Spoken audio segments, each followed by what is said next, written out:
Hello, Santos. How are you, Leah? How are you? Good, thanks. Give me 1 second. I'm just trying to set this up. Hmm?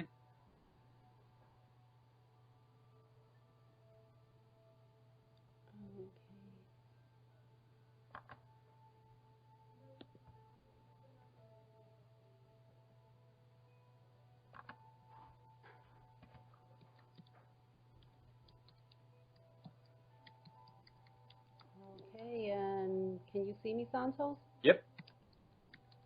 And we're good to go. Okay, so first I just want to let people know who you are, because I'm sure you have many, many followers and fans all over the world. And based on your bio, I'm just going to let them know a little bit about you. And Santos, for over 30 years, Santos has been researching the ancient works, compiling and translating them into more accessible terms in his study of astrotheology. That's amazing. Santos presents regular seminars and webinars on demand. He also presents lectures and workshops all around the world. Santos deals with the subject of syncretism, which is what we're going to be talking about today. Syncretism, bringing together all of the fields of knowledge and wisdom and showing the interrelatedness of all things. Syncretism is the opposite of division and disunity and covers all the big topics like theology, astrotheology, natural science, astrology, reclaiming dominion, breaking the fictions of religion, science, and law, and the holy science, an ancient science based on the workings of the solar system, which is the science of as above, so below. These sciences enable one to develop wisdom and enlightenment far beyond what this world currently has to offer. Now, Santos is going to be talking about syncretism, and he's going to tell us why syncretism is the path to ascension, salvation, and intelligence. Thanks, Leah. You're welcome. Yeah. So, did you have any specific question, or do you just want me to just elaborate on syncretism? Yes, you can elaborate on it. Syncretism is the ability and the science that we have to understand all things and see the interrelatedness of all things. Now, in this system, they don't like us to learn in such a way. They like us to compartmentalize all of our sciences. And so what we have is experts in one field, and they don't have the ability to cross over into other fields of learning or to understand them. And so there is disharmony and there's compartmentalization. Therefore, there's no unity. It's called divide and conquer.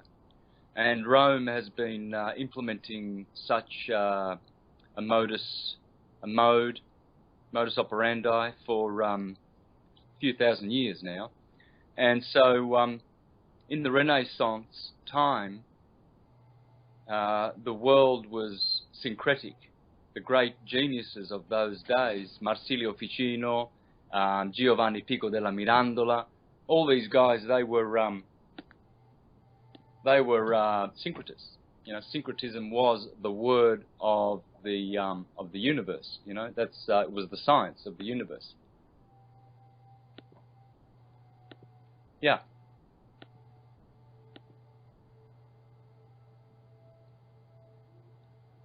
Okay, now Santos, you also speak about the Bible. In one of your videos, you state that the Bible is a book about biochemistry, physiology, and the regeneration of the physiology and the spiritual parts of the human being. It's a manual for regeneration. It's the elixir of life. Yes. Can you talk about that? Yes. Well, in the scriptures, it's all it's talking about is how we can rejuvenate the lower nature, the animalistic lower mind, and embrace the higher nature by great virtuous deeds, and to grow the spirituality and rise high up into the divine mind.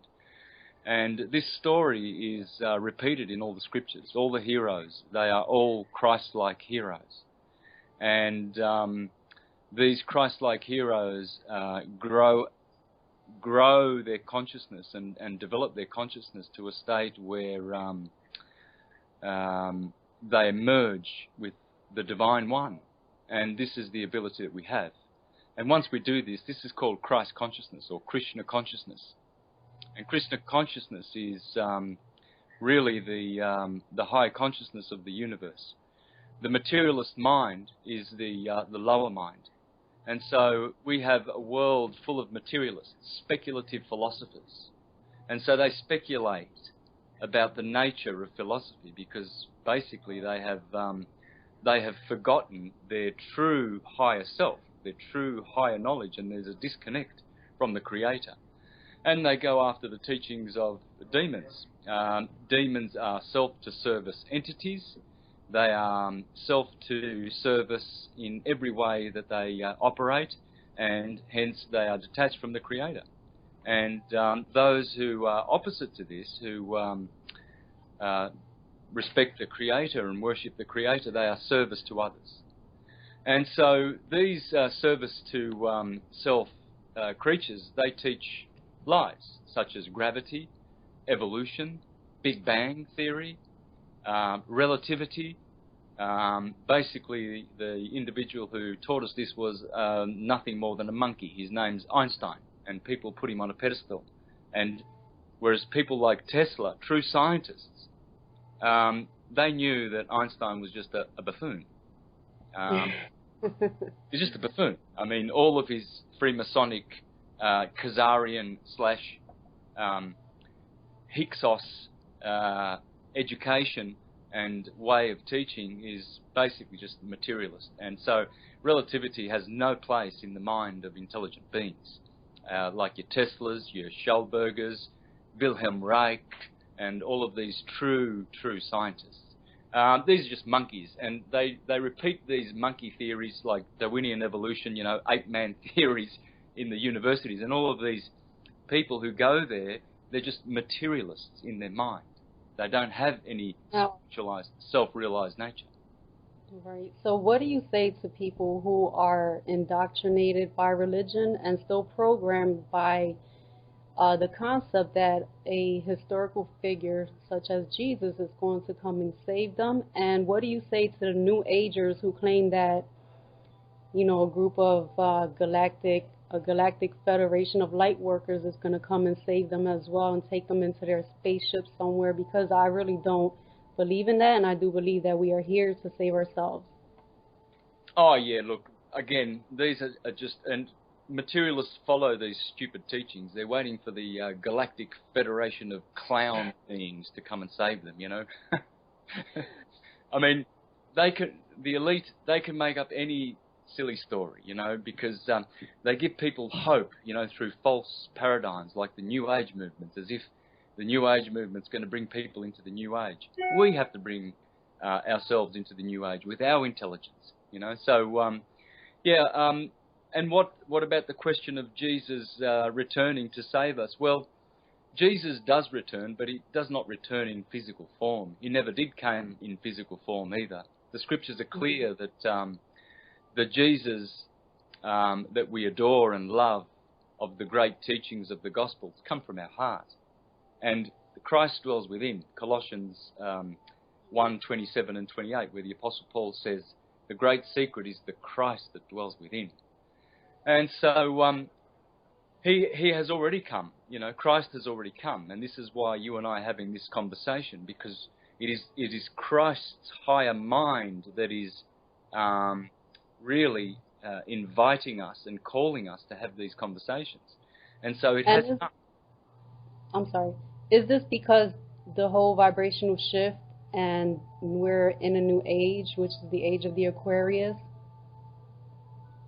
Yes, the age is certainly a new age. There's no doubt about that, despite the false new age movement, the New Age is upon us, and it was prophesied many, many years ago, and it's the age of the water bearer.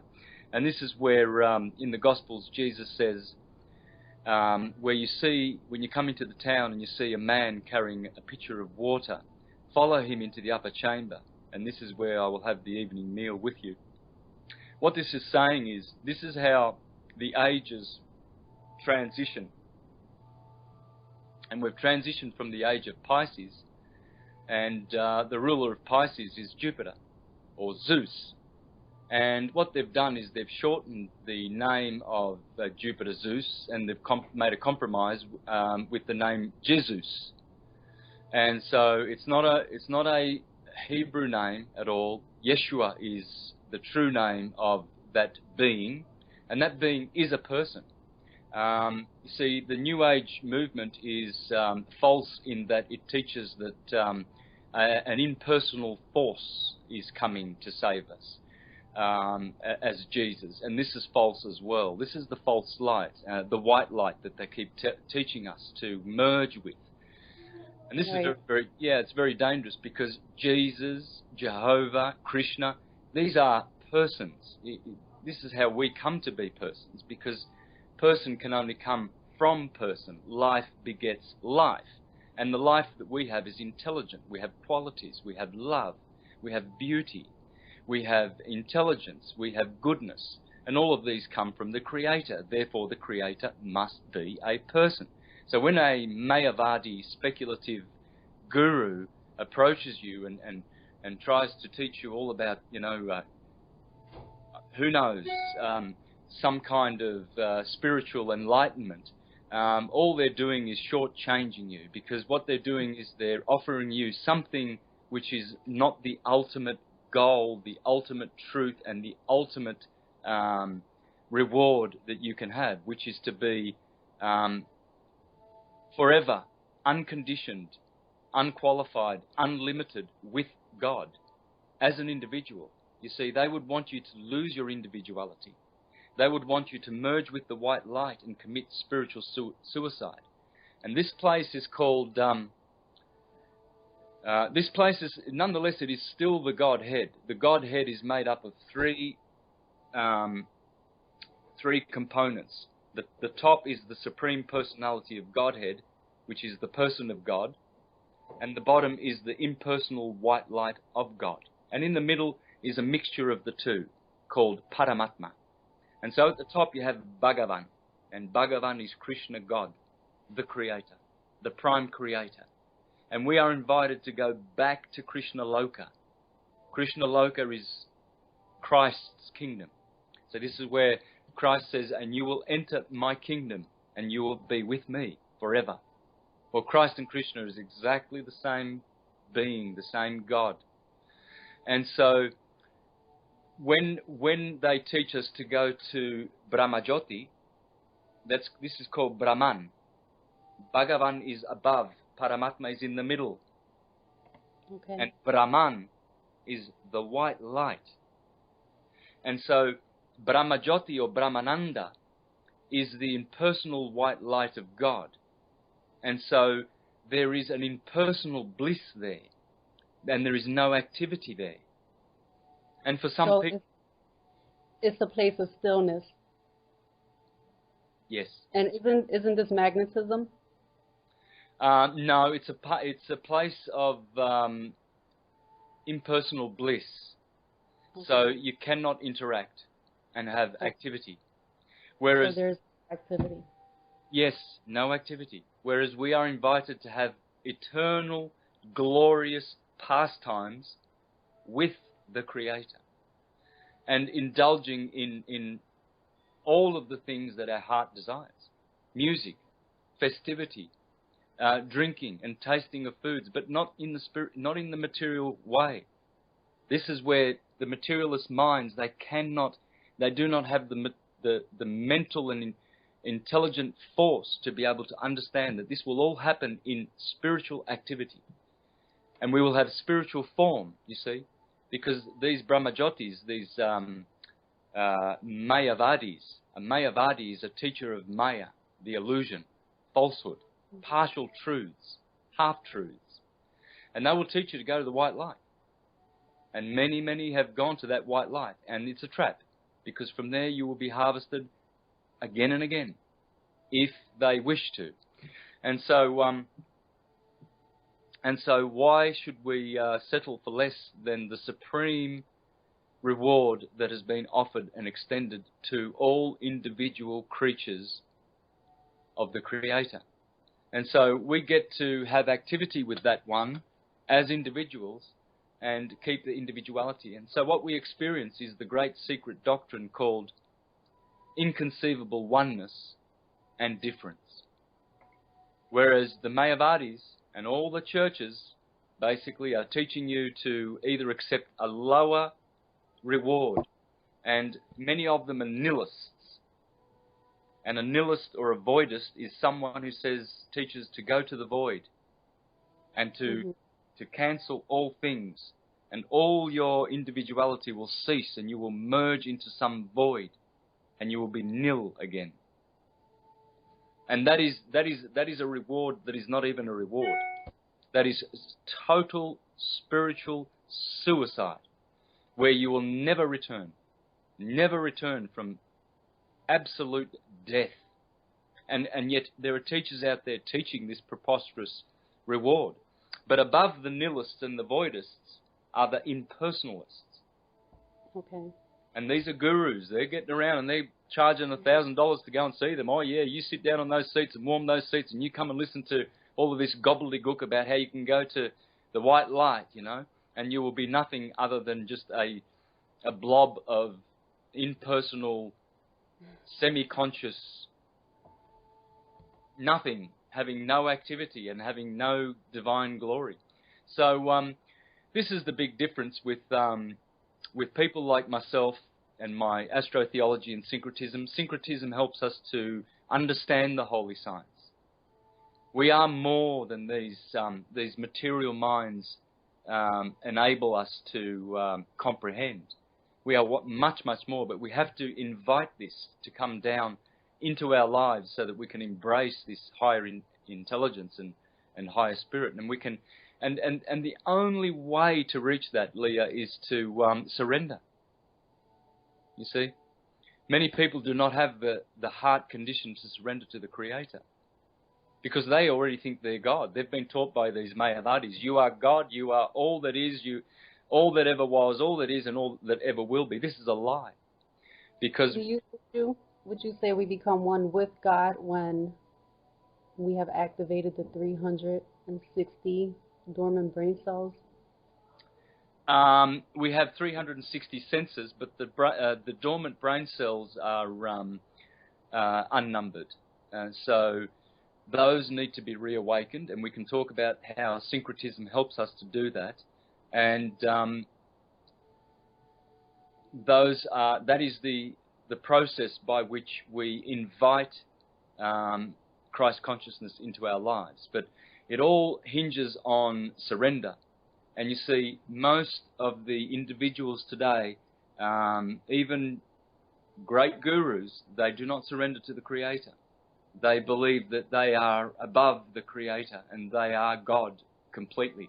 Whereas the true doctrine is that we are one and the same of God qualitatively, but not quantitatively. And so quantitatively we are always individuals different. It's like you could liken it to a drop of water. A drop of water is, or salt water, is H2O and sodium chloride and whatever else is comprised in that water droplet. But it's an individual drop. Now you can put that drop back into the ocean so that it merges with the ocean, but those elements, those particles, if you want to call them, or wave lengths that make up that particular drop of water are always individual. And so we could liken ourselves to that. We are little Christs. We always have been. So we always have been one with God. This is why when Jesus says, I and the Father are one, people believe that it is one and the same. They are not one and the same. They are one. In that they are, of the same substance, but never quantitatively, you see. And so these are the truths that need to get out, and Syncretism teaches this, and I've been teaching this in my astrotheological presentations from the word get-go. And so my purpose is to bring people out of demon worship, which is Big Bang theories, gravity, hocus pocus, which Tesla debunked. Two things he enjoyed debunking was the gravity hocus pocus and relativity. And so if there's no gravity, there's no globe, and there is no globe. And this is where a lot of people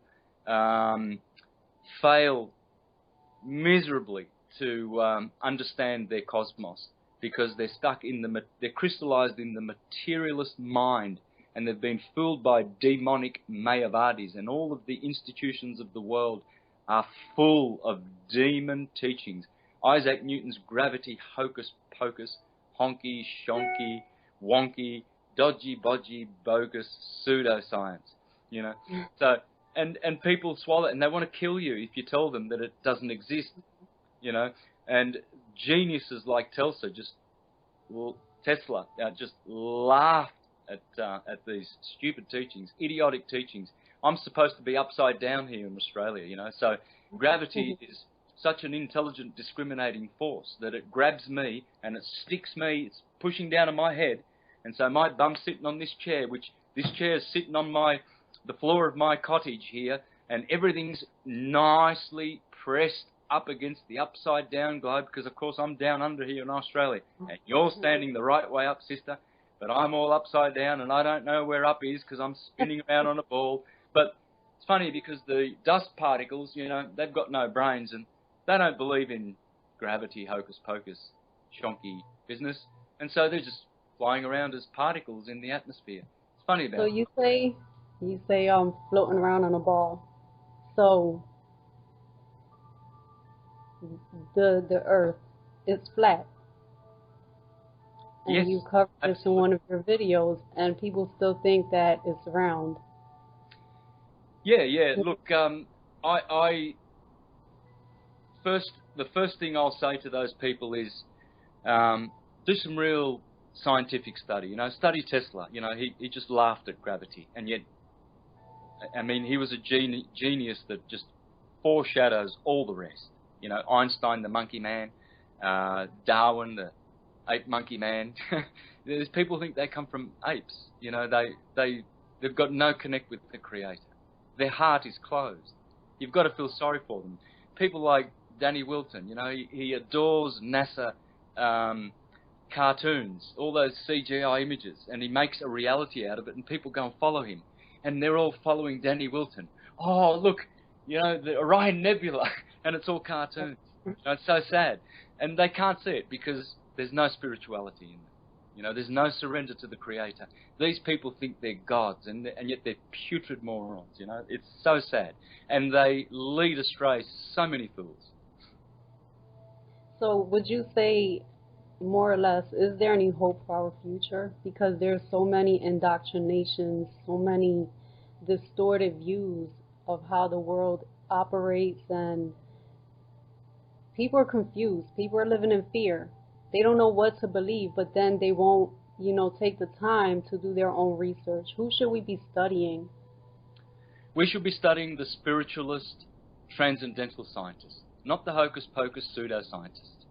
One on this hand is spiritual, and they are self-realized, and they are connected, they have direct knowledge. They've activated their Radharani goddess right hemisphere rather than their left Krishna side only, so they're unbalanced. The materialists on this side, I mean. So the spiritualist ones, they have activated this, and so they've got both hemispheres, and this hemisphere connects intuitively directly to source, and that source is the goddess Radharani, and there she is with Krishna. That's beautiful. Yeah, and Yeah, and that is a beautiful picture. You have this in Christian art, you have this in Islamic art, Hindu art. It's all there. It's all one and the same. I'm not biased at all to the Bhagavad Gita. I love the Bible. That is my preference of all the scriptures. That's my book. This is the Bible that I've had since 1981, and as you can see, it looks like it comes from the 1800s. This is my personal Bible. I have many Bibles, many versions, and they're all marked and all underlined. And this is the one that I've used for my own personal study. Every single page has got note after note of notes. And so this is my favourite book of all. But I'm not partial at all. I love Islam. I love the Quran. I enjoy reading it. I enjoy reading Srimad Bhagavatam and all of the holy books, because I know, being a syncretist, that they all have the same message. There is only one creator, one source for this beautiful existence that we see. And so we need to give glory to that one, and by turning our backs on demonic teachings. So it's goodbye to relativity and relativism and all of this hocus pocus, gravity, globe, Big Bang. It's just horrendous, the rubbish that people believe, and that's all it is, a belief system. This is why they get angry when you challenge their well paid for lies when they go to university. They paid so much money that some people pay so much for their education that they are in debt for the rest of their lives. So the moment then you say that what they paid for is wrong, they want to kill you. It's like a fanatical Christian, or an Islamist, not true ones. They will kill you because they don't understand the true import of their scriptures. I took my children out of school because of that. And I've also researched Kate of Gaia. And, he talks about the legal fiction, and he talks about basically all roads lead back to Rome. Would you like to touch on that topic? Yeah. Look, the name that the Vatican owns is a legal fiction, sure. And the problem with that is that people believe that that's who they are.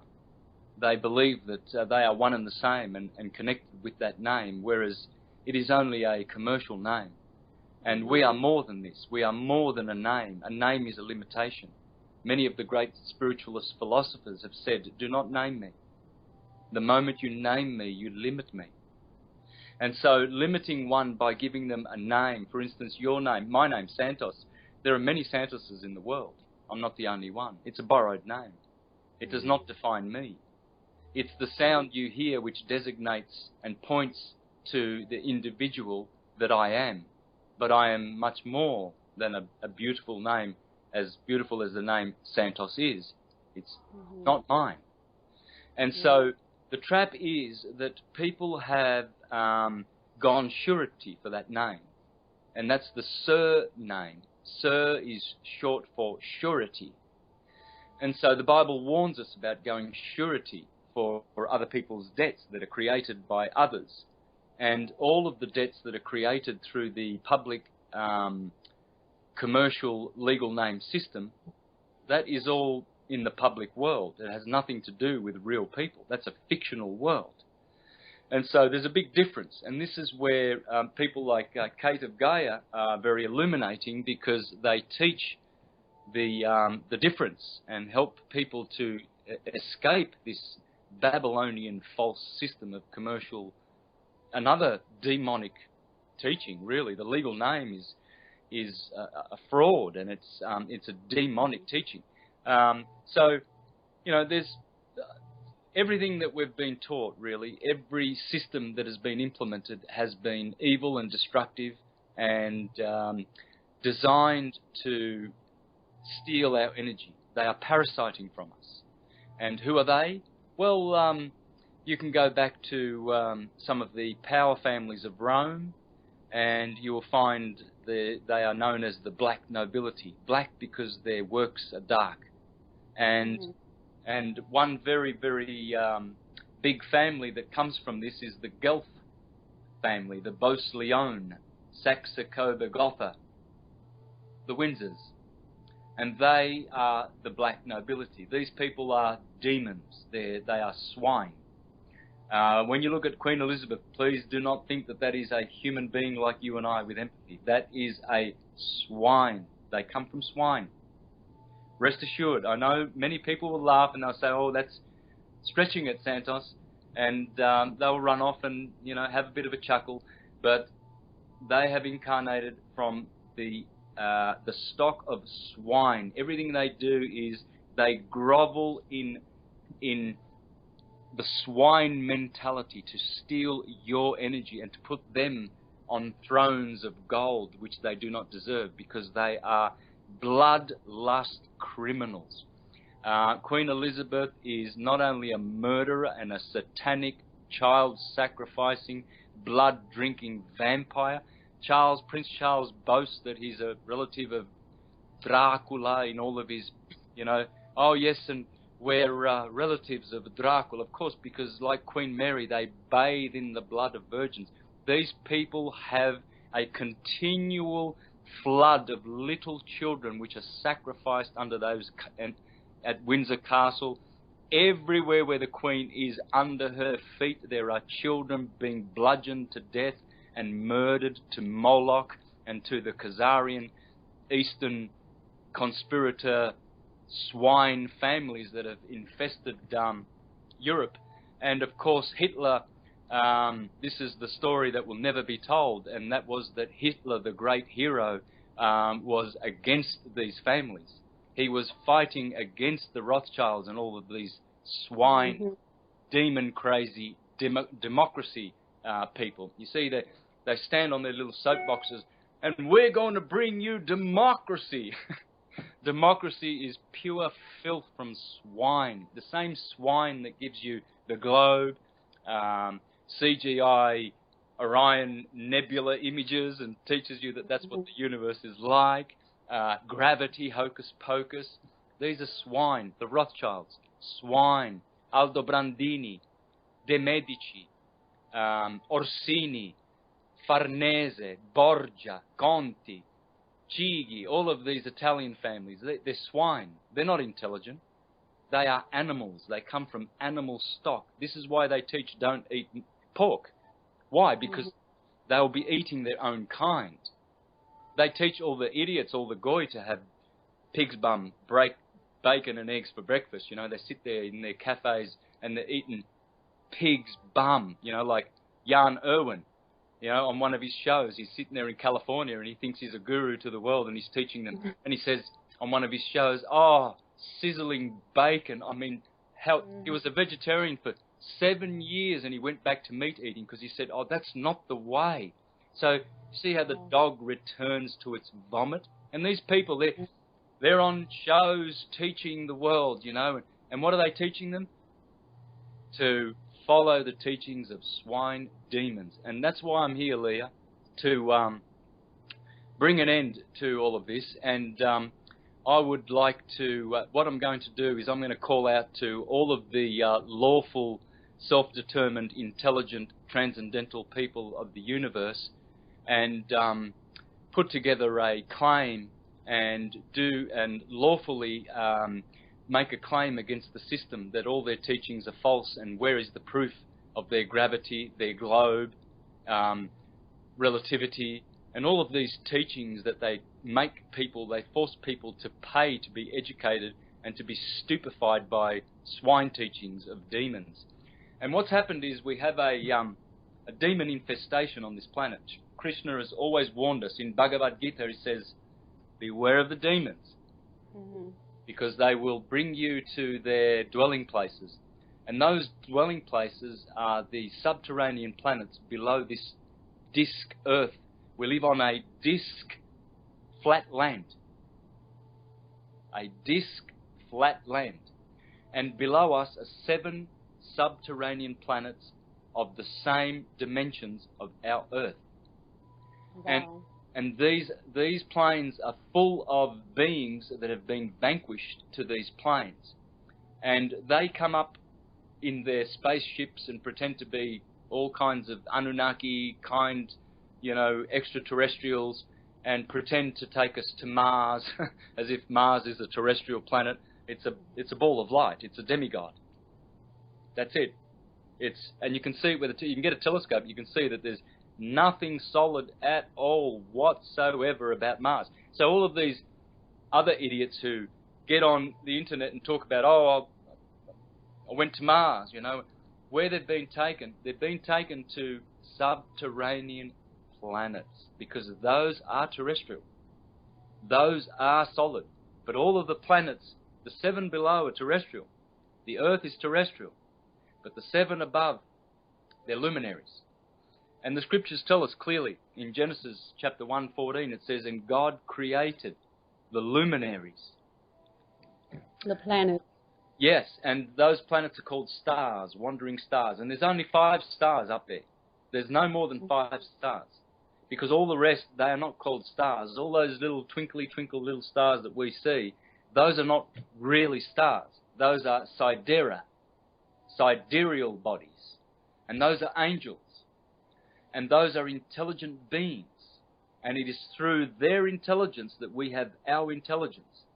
And so they are looking down upon us on this demonized planet where they teach all of these evolutionary Big Bang theories and cause people to suspend their intelligence and believe in hocus-pocus, shonky science. And the world has gone after these, and they bow down to false images and false gods. And so I'm here to vanquish these, and I'm going to hopefully get together with some people who will prepare a claim, and we will take it to the highest courts and sue them for taking advantage of the incredulity and the gullibility of mankind by teaching them false teachings for which they have no proof. And they will have to present their proofs in court. And so I'm hoping that people who have ears to hear and eyes to see and will want to support me to vanquish demon activity forever on this plane will join me and prepare This is why I'm here, Santos. Yes, sister. I know. The true intelligent ones are coming forth now, and they easily understand the flat disc plane that we live on. Whereas the unintelligent materialist ones, who have intelligence but have suspended it, cannot understand it, and they will kill you. They will kill you for even suggesting that what they were educated with since kindergarten is wrong. Santos, let me pause you for a minute. Are you getting this recording on your end? No. No. My camera's a little shaky. Give me 1 second. Mm-hmm.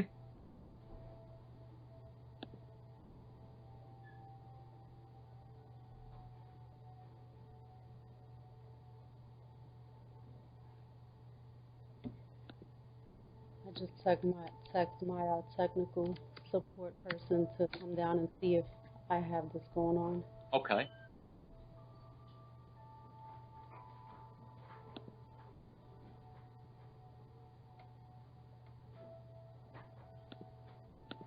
So when he checks this all out, I just want to talk about the planets and how they have an effect on us.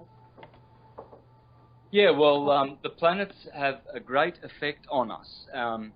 Those are the only stars that affect us. All the other sidera, they do not affect us whatsoever. They are just, they are the big Adam Cadmon on the ecliptic in the sky, which is the mold which we come from. So when you look up to the ecliptic and you see the zodiac belt, you see Aries, Taurus, Gemini. What you're seeing is the body of the God, the demiurgos, who created our physical bodies, not the source of our spiritual bodies. He is only the creator of our physical bodies.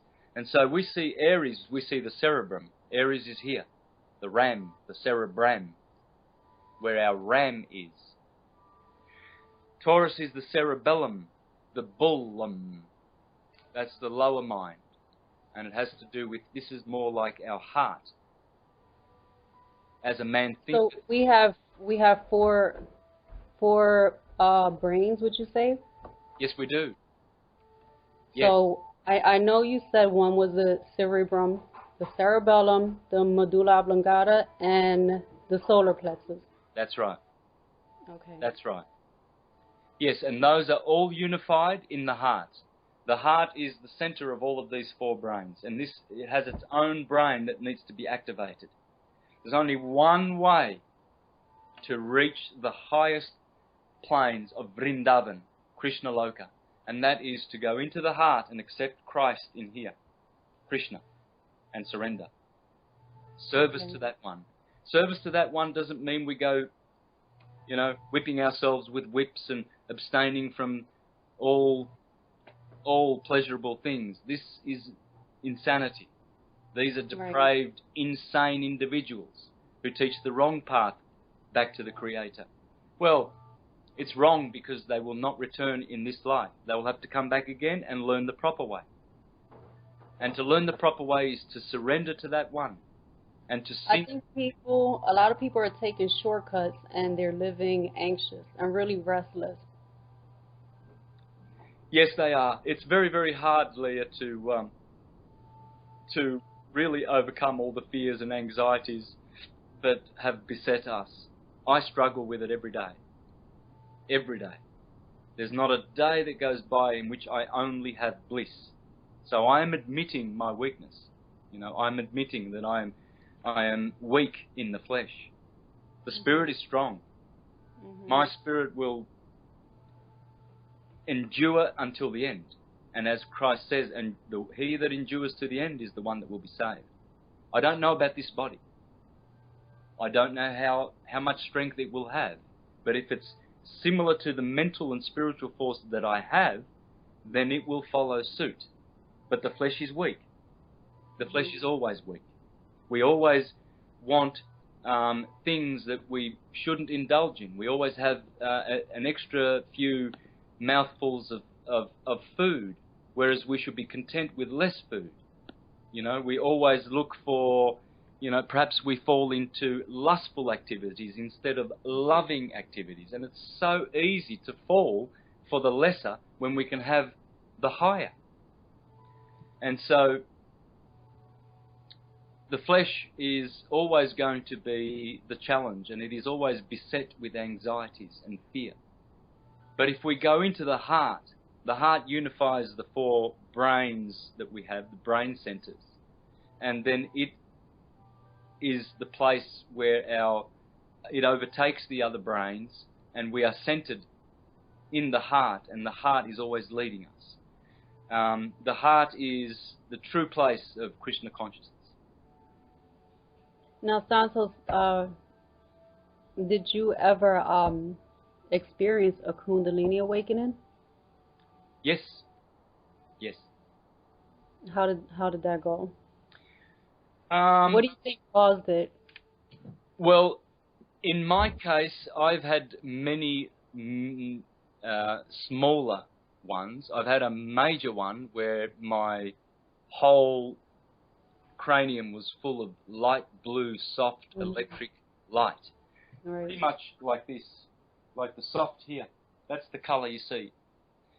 And but all my life I've had small ones where you only need a split second of divine bliss, and you merge. That experience. It's the best. I've experienced a Kundalini awakening, and I felt like I was in a state of euphoria. I felt like I was on a DMT trip the next couple of days afterwards. Yeah. And I was just amazed. And when I first had that experience, it's like you're seeking, you're searching for more when you fall back into consciousness because of the worldly things that, daily things that the people you interact with, and just daily things that you're experiencing, and your focus is on finding that place of bliss again. And I've been training my brain to stay focused, to stay present to myself. Yes. And I mean, I'm in a place where, I'm not, how can I explain it? You call it purgatory. I'm not there, because I've been meditating. I've been doing my spiritual practices. I've been in moderation with the food that I eat, and I know you're a vegan. And I just, at this point in my life, I don't feel tempted by anything. No, no. There is no more material temptation. Spiritual temptation, plenty of spiritual temptation. Right. We are always eager to serve the Spirit. The Spirit in us is divine. We are one and the same with God qualitatively. There is no difference. You are a goddess, the same as Radharani. Your source is in Radharani. Everything you do comes from Radharani, Lakshmi, Parvati, even Durga. These are all good goddesses. They are material goddesses and they serve the Lord.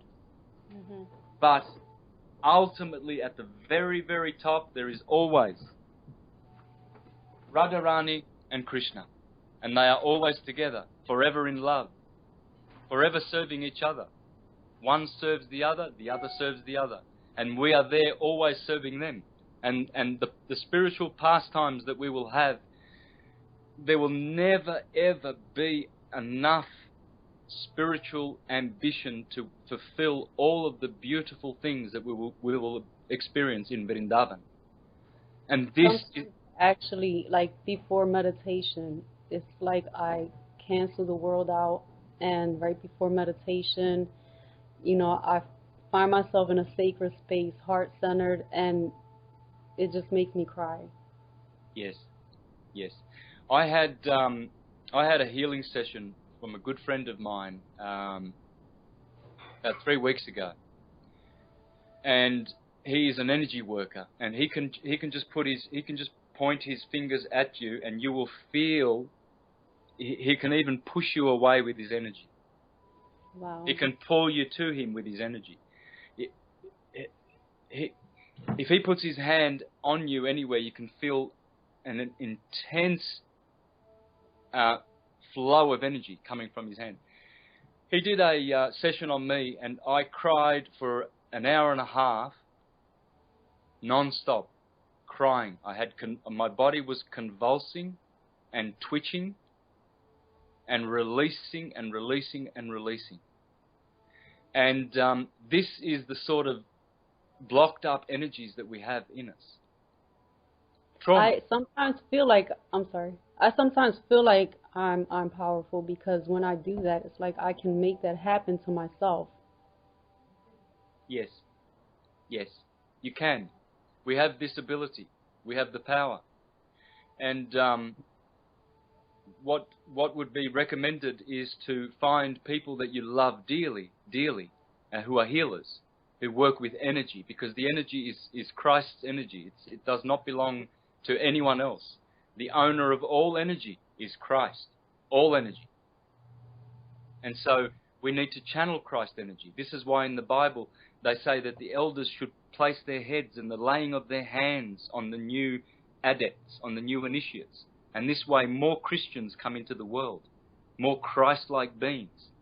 So we need to help our brothers who are still stuck in the materialist mindset, going to church. We don't need to shock them out of their reality, because we can do more harm. If we start teaching them like the Apostle Paul started teaching them, he said to the Galatians, you're still stuck on the milk of the Christ. I cannot teach you the meat of the Christ, because you're still babes in Christ. And so, Galatians, you're like children. And so it's better to leave them alone, because you can do them a lot of harm. But it's always good for you to be there for them, because your spiritual mind will imbue their material mind, and you will elevate their material mind. And so these beautiful Christians will become true Christians. You see, because Jesus said you will recognize them by their fruit. A bad tree does not produce good fruit. A good tree does not produce bad fruit, and a bad tree will be cut down because it is worthless.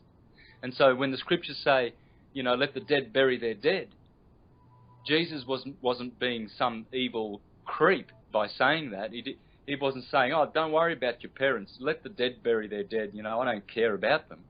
No, he was saying, many are dead in their sins and trespasses, and they do not want to come to the light. They don't want to come to the light of Christ. And so let them bury their own dead. Don't be following them. Pick up your torture stake or your cross that you must bear and follow the Christ. And so I have always been teaching this. There's never been a period in my life that I've not been teaching to return to Christ. I was a Jehovah's Witness for 30 years. I was knocking on people's doors. And what did I preach? To repent and turn to Christ and surrender the life to Christ. And so in 2005, that was the last time I ever went to a Jehovah's Witness meeting, and that was in Japan. I was on a music tour with my band, and I decided I would go. And I went to one of the meetings earlier on in the tour, and I didn't return. I never went back. And I went back to Australia, and I didn't go to any more meetings. Why? Well, because I had enough time in Japan to see the Shinto way, the true way of humans that have not been adulterated by false Christianity. They are true Christians over there because they don't have any judgmental attitude towards other churches. They are forbearant. They practice forbearance. And so what I saw was a different kind of Christianity being practiced. So I never went back to the Christian Jehovah's Witness church. And shortly after that, I had some awakenings and activations, some Kundalini activations in 2006 and 2007. And in 2007, I read a book called The Synagogue of Satan by Andrew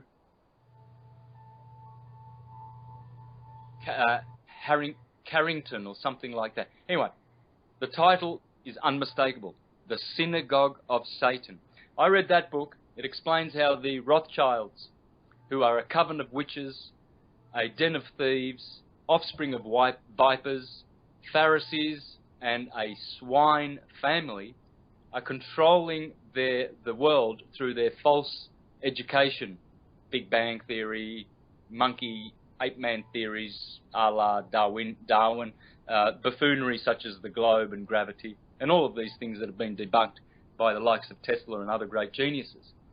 And so the Rothschilds are putting all of their money, because they have all of the money, together with the Vatican. They've been running the Vatican coffers since 1823, when the Vatican's families had a historical handshake with Charles Rothschild in Naples. And they struck a deal where the Rothschilds would manage all of the Vatican's money. And they've been doing so since. So these two entities are the entities that are behind all the false education. And all of the telescopes are owned by the Jesuits. They feed us CGI images. There's nothing at all true about, the rover going to Mars, or there being manned stations on the moon, or this is hocus pocus. The moon she's just a body of sound. It's just a vibration.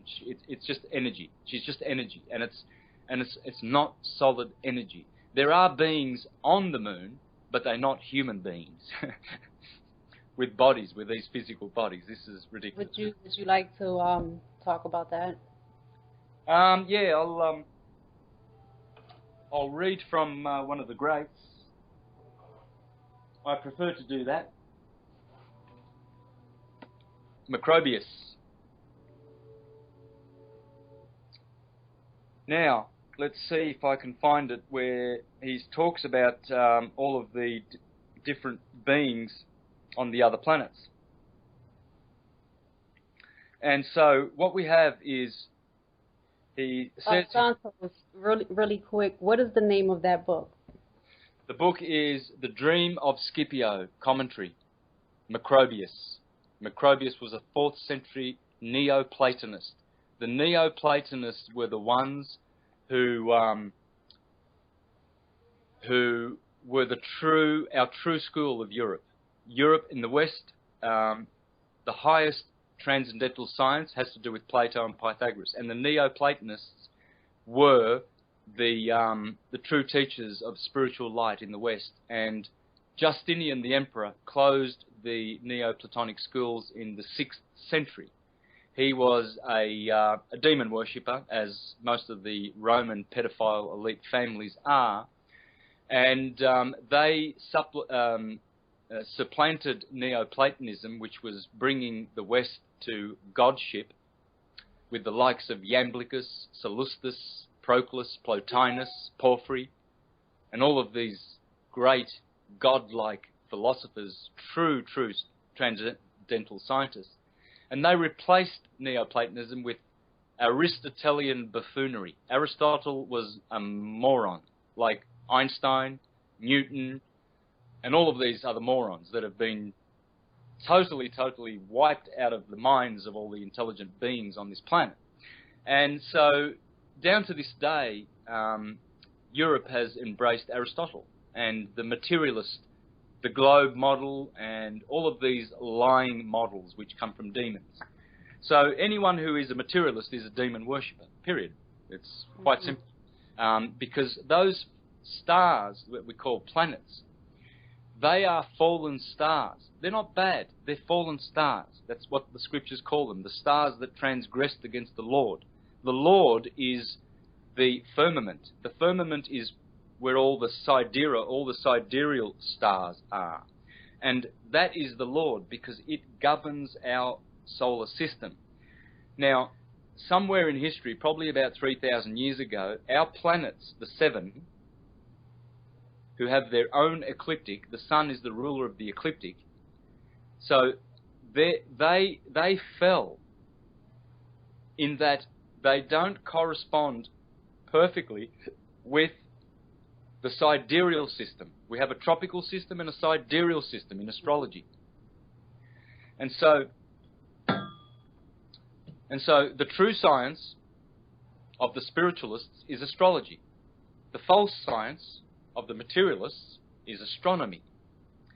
And so what happened is astrology was demonized, and so we forgot this part in history where there was a rift, there was a differential was created between the movements of the sidereal system, the dome or the vault of heaven, the firmament, which makes 360 revolutions a year. So when you look up at the skies, we are not moving. The earth is not rotating. It is stationary. That is a fact. Only the chandelier-like vault of the heavens is moving, and it moves at 24 hours every day, perfectly. And it makes 360 revolutions. Whereas the sun and the planets, they have fallen from this system, and the sun takes 365 and a quarter days. So somewhere 5 and a quarter days were added, and the differential is what causes the influence in astrology. But in a sense, this is called a fall, because there's differential. They should be united. In a perfect world, they work together. And so all the influences are merged together. So what we have now in the East is we have a sidereal system, and they say that the constellations are in the zodiac, whereas in the tropical system, which is the system I teach, we say that the constellations are on the ecliptic. So Aries is 30 degrees on the ecliptic. Taurus is 30 degrees on the ecliptic. In the zodiac, they're not 30 degrees each. Aries is a very short sign. It's a very small sign. It's only about 21 or 22 degrees. And Virgo is a very big one. You know, it takes more than 30 degrees. So that's star-based astrology, and that's sidereal. Whereas the tropical system teaches that the constellations are actually 30 degrees each on the ecliptic. So this is why it's so important to know the ecliptic.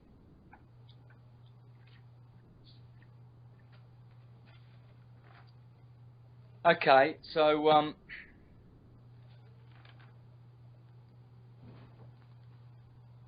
all right, we're looking for the planets and the names of all the people that live on those planets.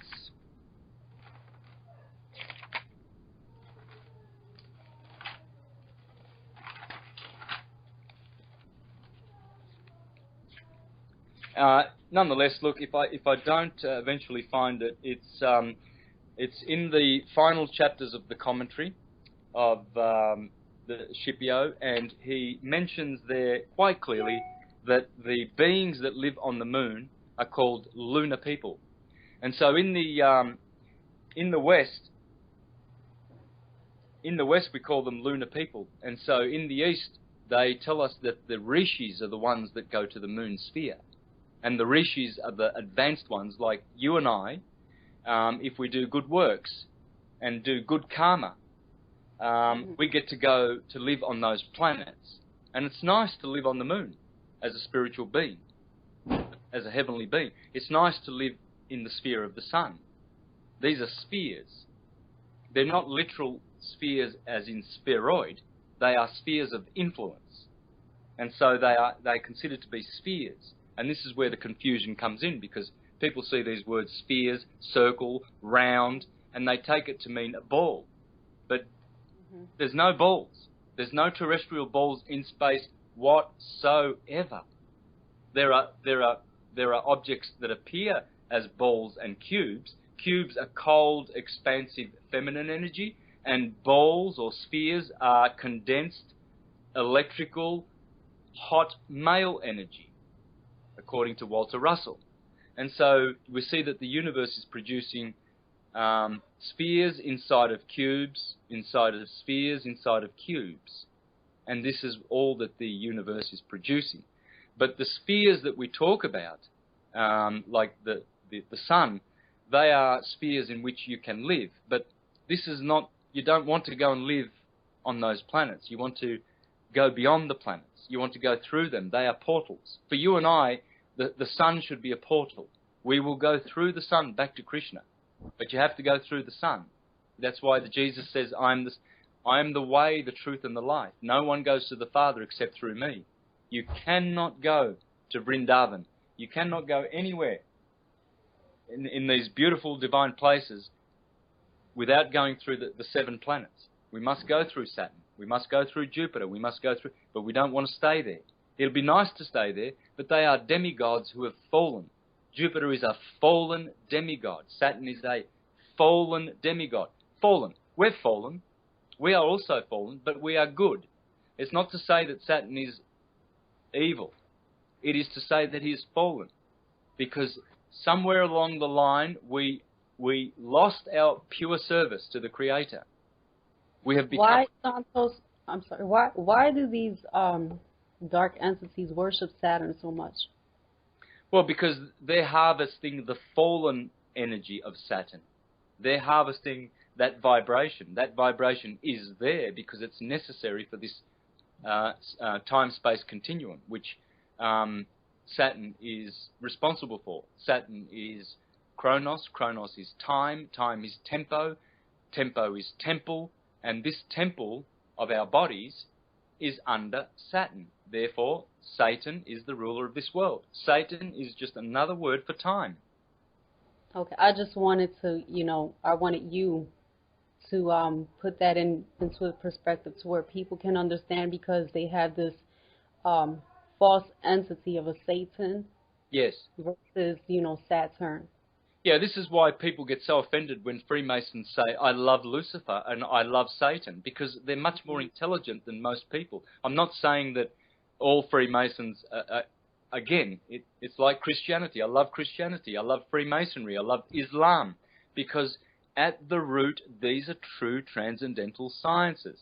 But what we see on the worldly plane as Freemasons, well, most of Freemasonry today is a corrupted demonic version from the Rothschilds. And these people who join the Freemasons, they think they're so clever because they've got 33, you know, the number 33 tattooed on their arm or something, or they're doing their little 666. You know, you see Alex Jones, the buffoon, you know, and when he talks like this. Well, there's your 666.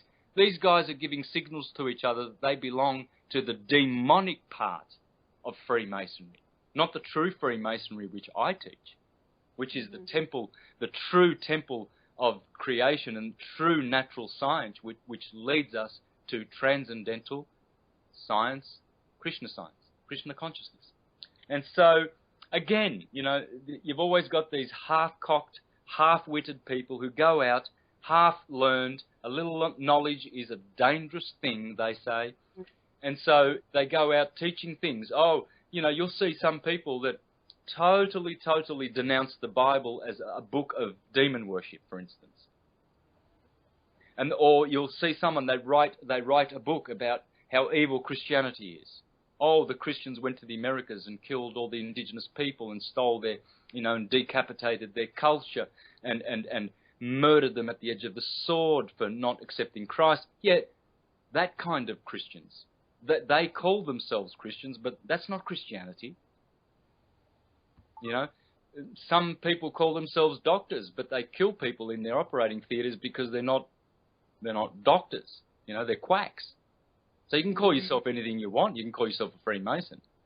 But if you belong to the materialist, Aristotelian, Rothschild, swine brand of Freemasonry, which 99% of all the idiot Freemasons are, well then, let them perish. They will perish.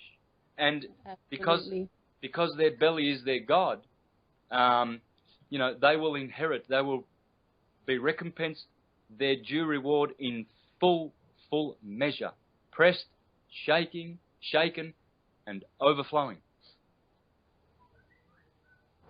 Now, you speak a lot about the atom, and you say everything is atomic. Yes, and I always qualify this and explain. I don't follow the buffoon model of quantum physics or the classical atomic theory of, you know, electrons, little particles floating around a nucleus and all this rubbish. It's waves. It's thought waves. Atoms are thought waves, and hence you have an anatomy, which is a body, which is the thinking of the seven. So those seven concentrators. It's a universe. Okay. Who is responsible for this body? The seven. Saturn, Jupiter, Mars, Sun, Mercury, Venus, Moon. My body is here. Your body is there, I can see, by grace of the seven. And your spiritual qualities are by grace of the 12. Aries, Taurus, Gemini, Cancer, Leo, Virgo, Libra, Scorpio, Sagittarius, Capricorn, Aquarius, Pisces. That is your mental, spiritual, invisible, psychic part.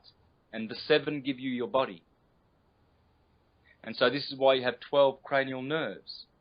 Because the Lamb of God is Aries, the cranium.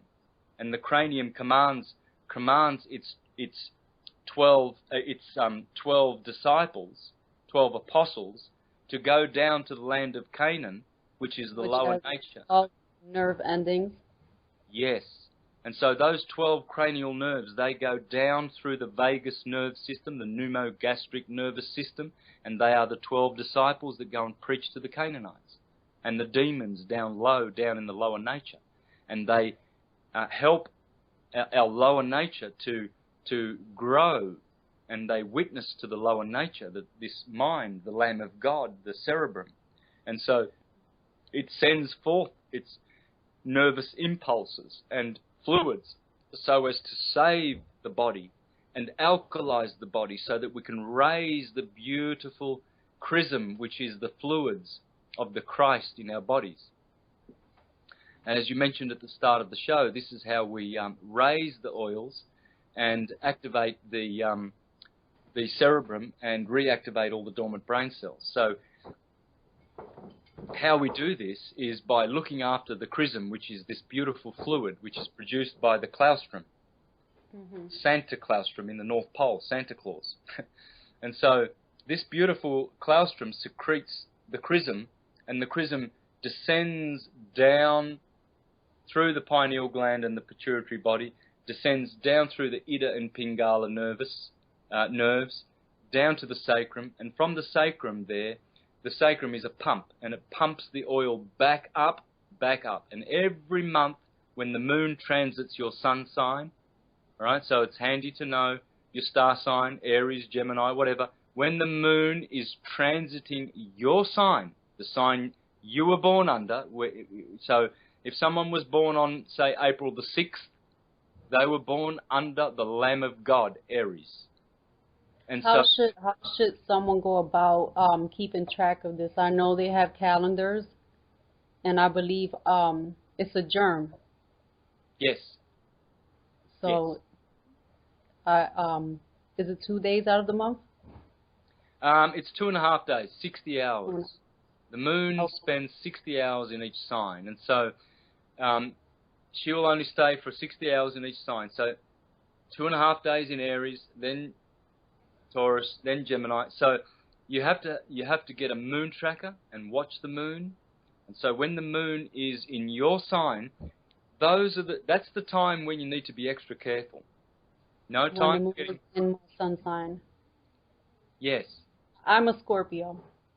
In which case, watch when the moon is in Scorpio, and when it is, she germinates a psychophysical germ in your solar plexus, just above the sacrum, and that is called the chrism. That is a baby Christ born in you, in your womb, your spiritual womb.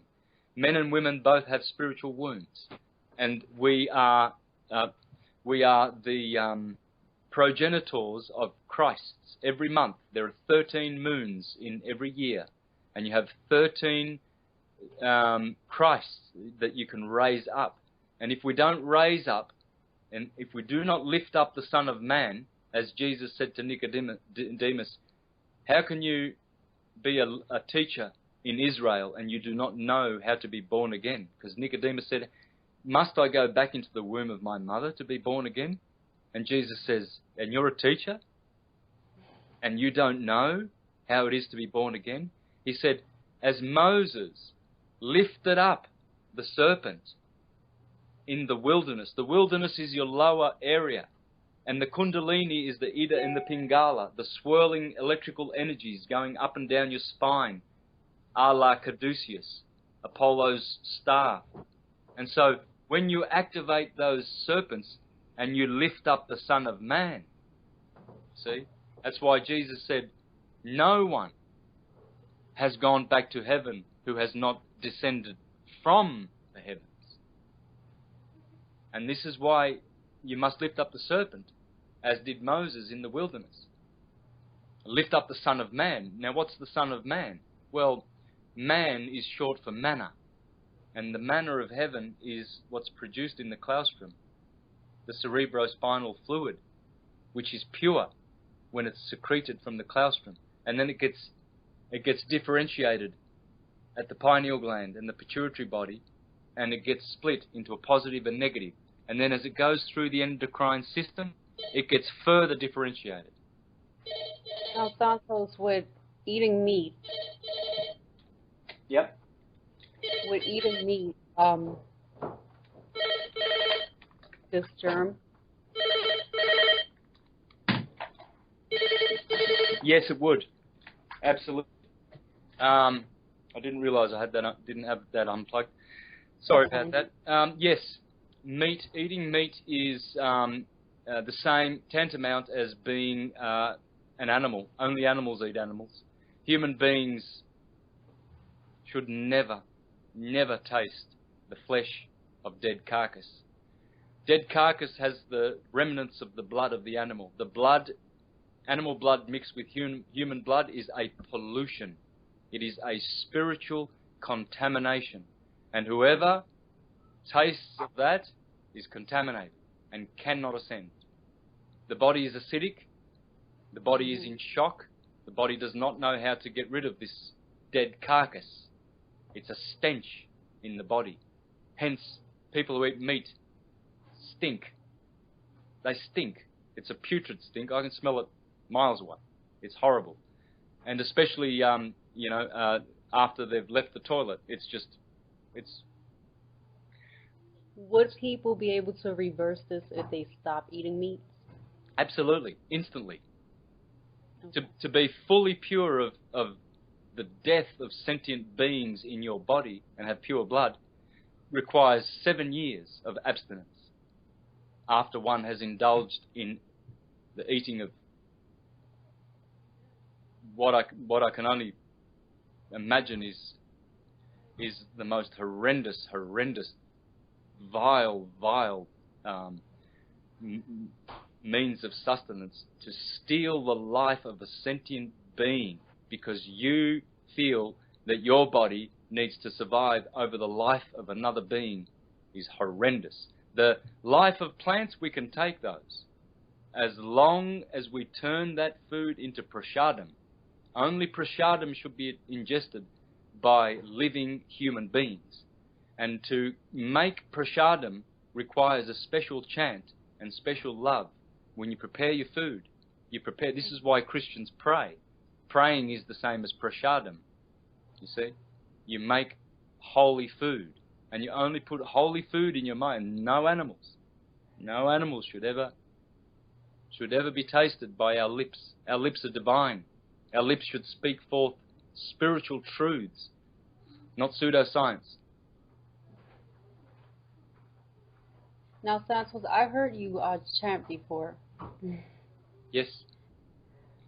I would recommend 3 chants to people. I would recommend the Om, Aum, and I guess it's not very important initially how you chant Om, as long as you just chant Om.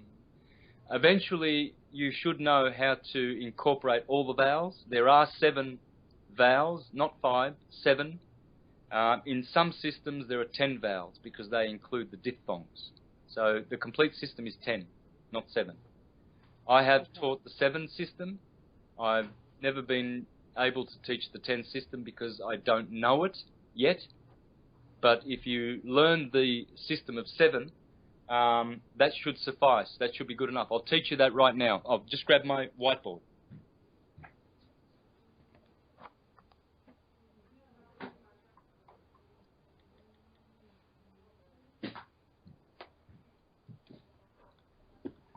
So let me teach this.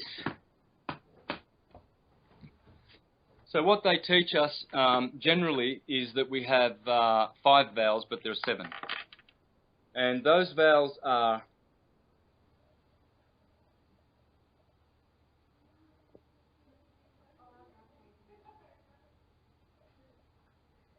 that's what, in that order, they give us the 5 vowels. That's the order, isn't it? A, E, I, O, U. And sometimes Y and W. So they're hinting that there are 7 vowels, and there are. And these are the 7 vowels. There are 2 E's, and there are 2 O's. Okay? This one has a grave accent on it. This one has an acute accent on it. This one has a grave accent on it. This one has an acute accent on it. So this sound is as in under. Okay. Or when you say man. Okay? That's That is as in when you say at. Okay. Under. At.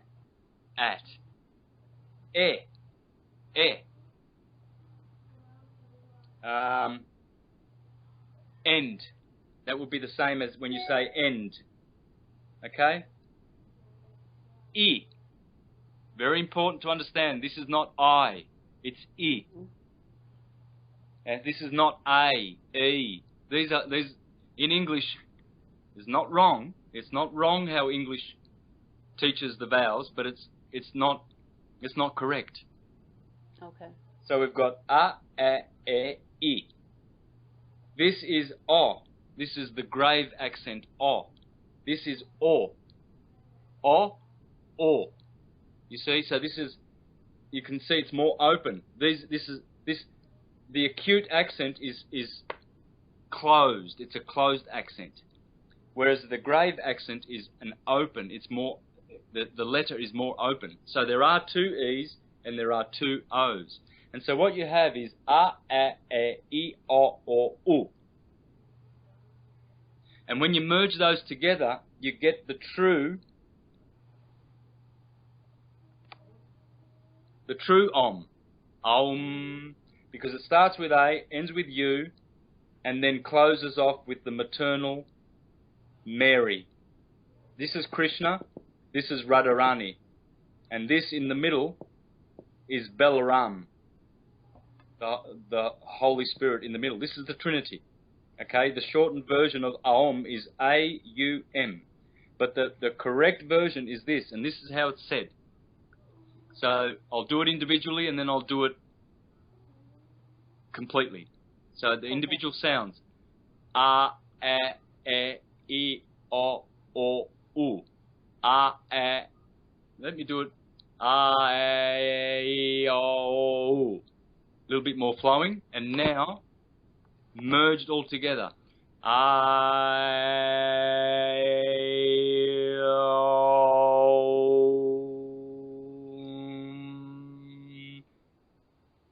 When you learn that, you're flying. When you learn how to do that. Yeah. And so some more advanced teachers, they will teach you the other three sounds, but rest assured the seven will do the job. The seven will, even if you just do the three, Aum, Aum, Aum, Aum, Aum, and you can do it with different pitch, Aum, Aum, Aum. But that is the base frequency of the universe. The whole universe is based on Om. This is why the Indians said all is Om, and the Egyptians, on the other hand, said all is Atom. Well, Atum is the same thing. So I would recommend to learn the Om. I would also recommend to chant the name of the goddess, Radharani, and the Hindus chant Jaya Radhe. Jaya Radhe, Jaya Radhe, Jaya Radhe, Jaya Radhe, Jaya Radhe. These two words are the most comforting words I have ever expressed from my lips. I do not know any other sound that gives me more pleasure and comfort than the name of the goddess. And the Hare Krishnas teach that you can chant the holy names of God, the 16 holy names of God, which are Hare Krishna, Krishna Krishna, Hare Hare, Hare Rama, Rama Rama, Hare Hare. This is the most divine expression under the sun, in the universe. But they always say, more powerful than the name of Bhagavan, God, Krishna, is the name of his consort Radharani. It's 1 billion times more powerful. And when we invoke the goddess, we go straight to the arms of Krishna, because he loves her so much that he will not refuse. If someone is experiencing a Kundalini awakening, is this safe? It's safe for me, but some people who are materialists, who are still meat eaters, who are still locked in demon worship, you never know. Could be dangerous. I've seen people try, and they were like totally spiritually dead still, and they think that they're ready to become this spiritual person, and they try these techniques and they create a psychosis. Yeah. They do more harm than good because they're not ready. They're not sacred. They're materialists. I don't know how many times I have to repeat it, but there's nothing else to repeat. They are materialist demon worshippers. And we love them. I love them. My family are still of this kind. Some of my family, and I love them. And the people who are, you know, even some of the people who are listening are still stuck in demon bowing down to demons. We must stop doing this. And hopefully they will go into their heart center and release the demons. But you must deal with your demons. And what are demons? Okay, well, because probably the demons I used to preach about when I was Jehovah's Witness is totally different to the demon I'm talking about now. And so, a demon is an egregore, a thought form, or an emotion form. And you see disturbed people who carry demons.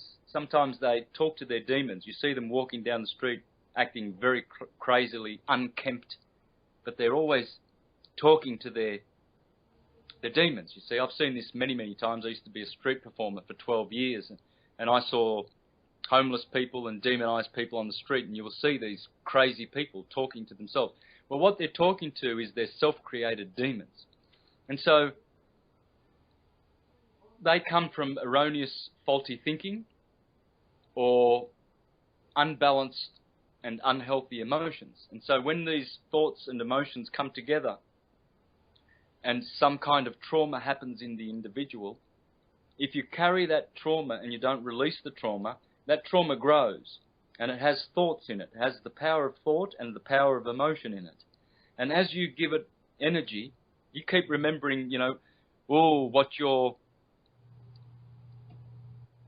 partner did to you, or what your brother did to you. Oh, my brother stabbed me in the back, you know. 10 years later, some people are still hating on their brothers. Just keeping the thoughts alive. Yeah. Oh, my sister, she's a demon. She stole my money, or whatever, you know. It's not your money. It's not her money.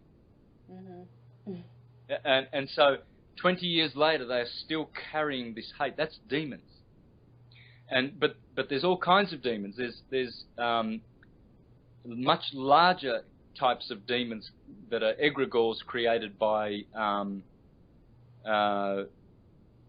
gangs, groups, clubs, you know, like the Bilderbergers. They've got their own demon. The Vatican have created their own demons. How they do this is, you know, the Freemasons, they will have a ceremony and a ritual, and they'll all go to that ritual, and they will create a thought form. They will create a demon emotional form, and they will give life to that form because they swear allegiance to it, don't they? They all swear in secrecy. They do their funny little handshakes, you know, and all of these signs. And I think they're so clever. Oh, look at me. Oh, look at me, you know, and all of this rubbish. These are idiots. These are swine who eat swine. They're dog eaters. Bhagavad Gita calls all meat eaters dog eaters. He who eats dogs will be eaten by dogs. And I say that with love, to help people to stop this carcass crunching. It's putrid. Three things we must eliminate: carcass crunching, gravity, and globe. Pure, filthy demon swine worship. And very easy to debunk. All you have to do is be spiritual. Right. But what do? Can you knock on people's you know, materialist, crystallized brains and help them when they're not ready? You can't. They just laugh at you. They laugh at information like this and they think it's craziness, because they have no connect to sanity, no connect to the Creator from their hearts. And you'll see them, they love their money. They're off chasing money, career, glory, fame. You know, they'll do anything. They'll even be a shill. They'll take money from the same swine eaters who are sodomizing them up the butt with a 4x4 post and trying to make it even bigger, and people are just bending over more and saying, give it to me. And this is what's going on, and they will be shills for them. They'll get paid to, you know, for instance, they will circulate around my websites because they know I'm getting millions and millions of hits by all of the intelligent, enlightened, beautiful, transcendental beings of the universe. They were going to my syncretism and being awakened and freed from demon worship. And so these shills will hang around and try and say, I mean, they're even making Facebook pages against me, attacking me now, you know, videos, oh, Santos is this and is that. Why? Because they're trapped in the material mind. I feel sorry for these people, you know, I really feel so sorry for them.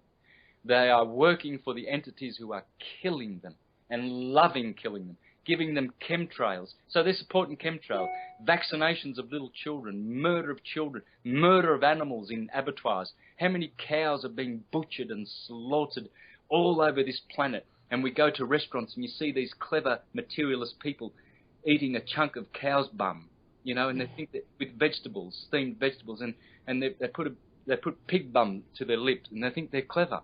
And so in their gut, lining their guts is pig's bum. Oh. You know?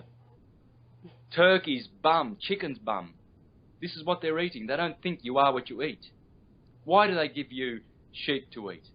To turn you into a sheeple. To fleece you. To lead you to the slaughter like lambs. That's why they want you to eat lambs, poor lambs. Why would they want you to eat cattle? So you can be their chattel. Why goats? So you can be their sacrificial goats, can't you? Go off to war. We will make the uniforms as we've done before. Sacrificial goats. You see all these army soldiers. I'm killing for my flag. And they go and kill that brown person and that brown. Oh, he's got a wrong colour there. Bang, blow his brains out. There's some little brown kids blow their brains out. For who? For swine. Because they eat swine. You are what you eat. Why would you eat chicken?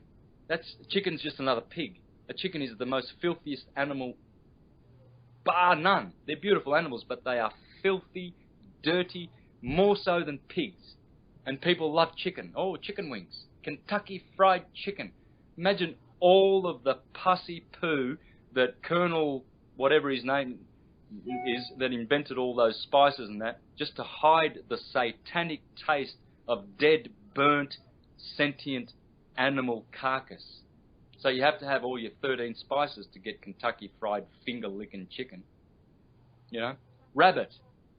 Oh, eat rabbit. So you can be a coward. Chicken, so you can be a chicken. And not have any heart like a man, like a real hero, like a real warrior, like a demigod. They want you to be demons. It's all demon worship. It's putrid. I mean, it's impossible for people to focus with all these toxins in their bodies. It is. It's contaminations. Toxins are everywhere. Psychological warfare is being played against mankind. Not only spiritual warfare, physical warfare. The military-industrial complex wants and needs and creates and gets wars all around the planet. And you've got swine eaters going off to kill. There's no vegetarians anywhere in those. There's never been a mercenary who was a vegetarian. Because the moment you are a vegetarian, you've transcended all of this killing. Vegetarians do not kill. And so the armies are full of swine eaters. I love them because they know not what they are doing, but they're swine eaters. And the truth must be told with love. Sometimes you have to be cruel to be kind. You eat meat, you're a swine eater. You will be eaten by swine in the next life. See these pigs that we're eating, these pigs' bums. You see people say, oh no, I can't live without my meat. My meat? My meat? It's not your meat. Meat eater, whoever you are, it's the animal's meat. That bum belongs to the pig. That's the pig's bum. It's not for your mouth. That's disgusting. It is. It is. It's truly disgusting. The habits of human beings. I like to stay away from human beings because they are more stupid. The stupidity of mankind is endless. Endless. In this current state. If they should save themselves, they will be embraced by me more than anyone else. None of these demons who teach demon pseudoscience will embrace them. I will. I will embrace the lawyer who comes out of the bar. I will embrace the Pope if he turns to Christ, rather than killing little children and sacrificing them day in, day out. I will embrace any buffoon who comes to the Christ and comes to the true science, or who comes to Allah, Krishna.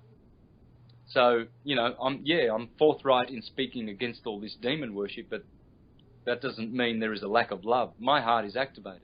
My heart is for humanity. Otherwise, I wouldn't be here talking to you. I'd be in the forest over there. There's a beautiful creek over there called the Merry River. I'd be sitting in there meditating alone, and I wouldn't have to think about any of these people that I'm trying to help. Not at all. It tires me. Right now, I'm 10 kilos underweight because I'm constantly... When I get off this show, I've got about 1,000 letters to reply to, and some of them, if I don't keep it to 2 words like thank you, I'll be stuck forever replying to people who are reaching out to me, who are looking for answers, who are looking for truth. Because why? Because they can't get it out there with all the, materialist buffoons. You can't get it. You can't get it at Danny Wilson's channel. You're just going to be a worshipper of cartoons. They're Ryan Nebula. Ryan Nebula. Master of cartoons. Come to my channel. Oh, look at this. And every day it's different because the Jesuits are screwing with that guy's head so much that every day there's a new monster in there and they paint them in. They paint the new monsters. And Danny's there. He's like, oh, look at this. There's a dragon now. There's an Anu there. There's a vortex. And he's seeing... they're just the Pied Piper of all the little monkeys. Monkey see, monkey do, I'm trying to... There's Mayavadis everywhere on this planet, man. There's gurus leading people astray. It's the blind leading the blind. It is the blind. As Jesus said, you are blind. And the Pharisee says, we are not blind, we can see.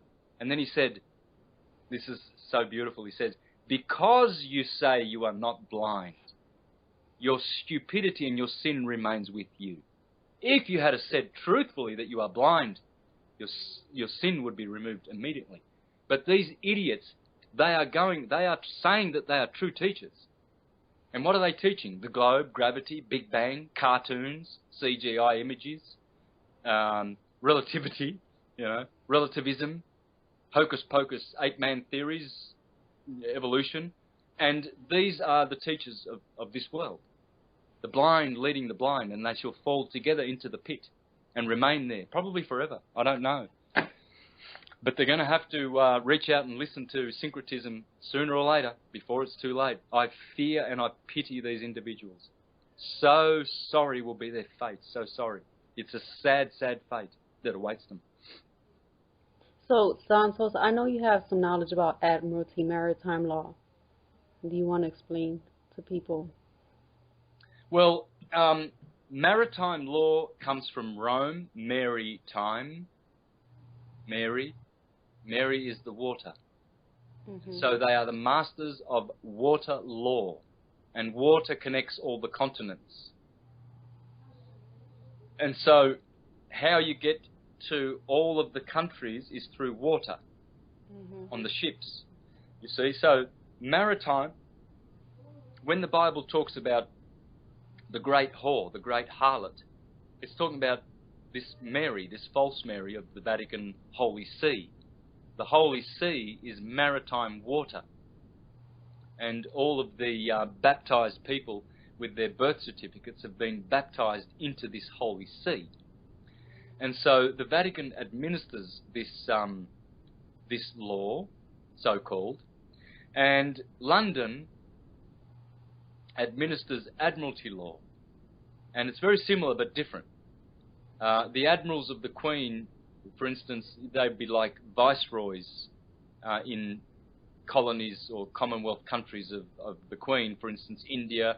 And so an admiral would be sent to administer, admiral, administer, Adam, all the same words, because Adam is made by water, Admiralty is water, but it's a different kind of water. See, maritime law is dealing with the sin of heretics, whereas Admiralty law is dealing with the sin of debtors, economically. The other one is spiritual.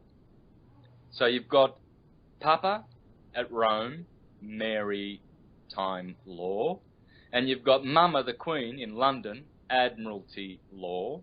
One is the master puppet of heretics lost at sea, the Holy See, SEE. And the other is the Queen Mother of all the little bees working for her, and she is administering with her admirals all of those lost at sea, SEA, not SEE. So those are lost at sea in debt, and so they are presumed to be debtors. Presumed. And so now you have a debt. They've created a public debt now, you see, and you've got to pay for it with your private equity, with your private creditorship. And the third part of this is DC. In Washington, DC, you have Big Brother. So you've got Big Daddy over in Rome, you've got Big Mama over in London, all swine, all demons.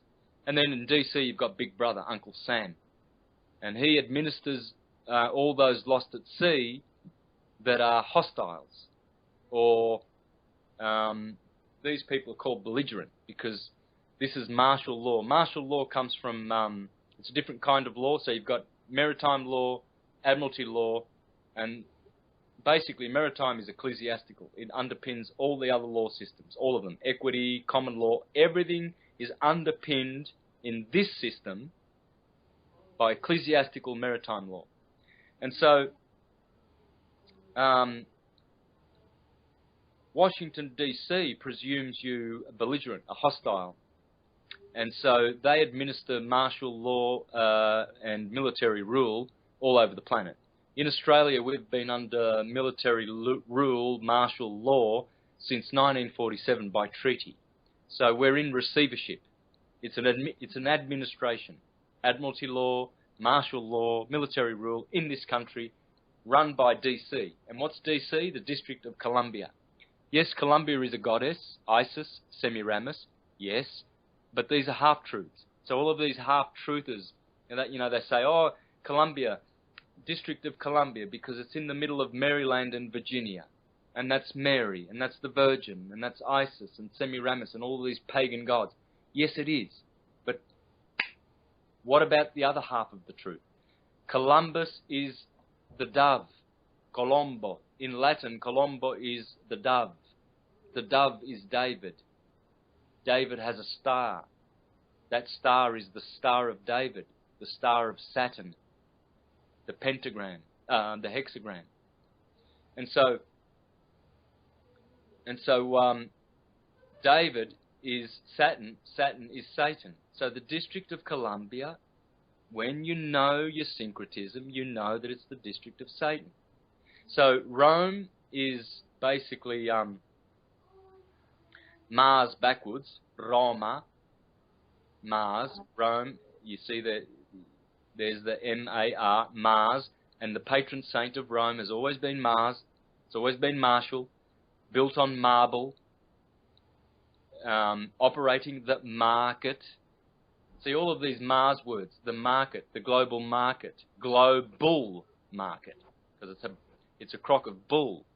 And so, and marble, Mars, marriage, Mars, they say Rome is marvelous. What does marvelous mean? Well, Mars is the hero. He's the fighting hero. So anything marvelous has to do with Mars.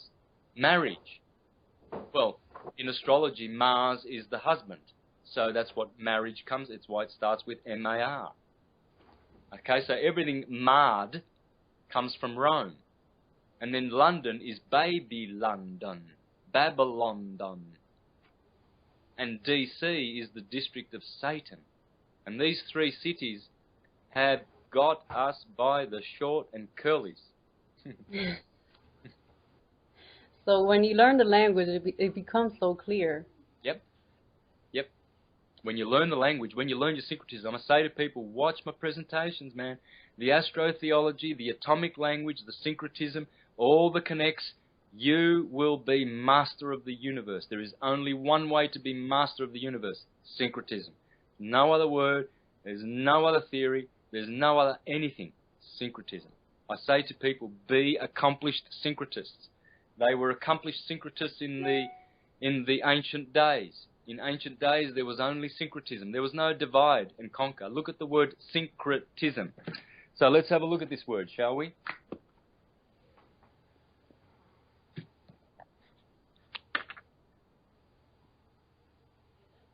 Sync.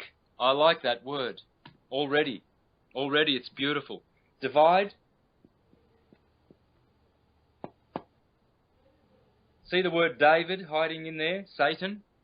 Remember what I said before about Columbia? Columbus, the dove, David. Same word. David there. Okay, yep. Okay? Because he's the divider. Divine. Divine comes from divide, because the divine is divided. Krishna's not divided, because he is the supreme personality of Godhead. He is the supreme being. So there's only one. It's only one God, Bhagavan. But all the other demigods, they are divine, because di means, well, same as bi. What's bisexual? Binary means two. Well, so does divide, means two, to split in two. Okay, so these gods, these demigods, they are divided. Satan, all of the astrological 7 planets, they're all divided. They are not God's source. They are the second God. But we still need to know their science. We need to know astrology, because it is the true science of those demigods. And those demigods serve Krishna. Everything serves Krishna. Everything that is good serves the Supreme Being. They've already surrendered. So syncretism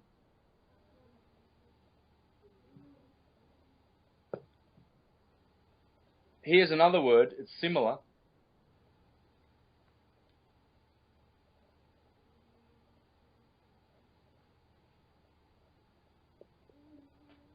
Synchronism or synchronicity, but it has the word chronos in it. That's the same as David.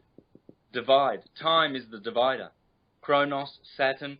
This here is how you sync things in time. This is how you sync things in your mind. So if you have such a powerful mind that you can see the interrelatedness of all things, you have conquered the world. Have no fear, take courage, for I have conquered the world, said Jesus Christ. Which means that you can do the same thing. We can do greater things than that one there. And why? Because that one promised us. He says, have no fear, you will do greater things than what I do. Far greater things. If you have faith the size of a mustard grain. But we must be syncretists. We must not be diviners. You see, it's funny. Now, I'm using that word in the negative sense. I'm not suggesting at all that the word divine is not a good word. It's a beautiful word. Krishna is divine. You know, it is a beautiful word in its unity aspect. Okay, but they say, oh, diviners. Divide, right? Oh, they're bad people. Sorcerers.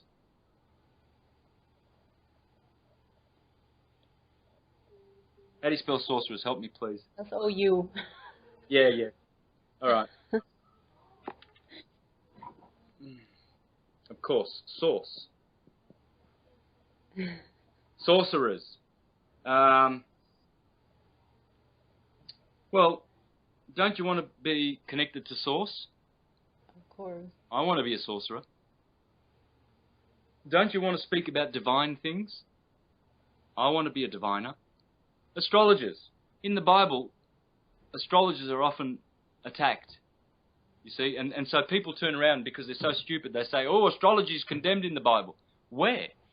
I've read the Bible tens and tens and tens of times. I've read every single version, translation, under the sun.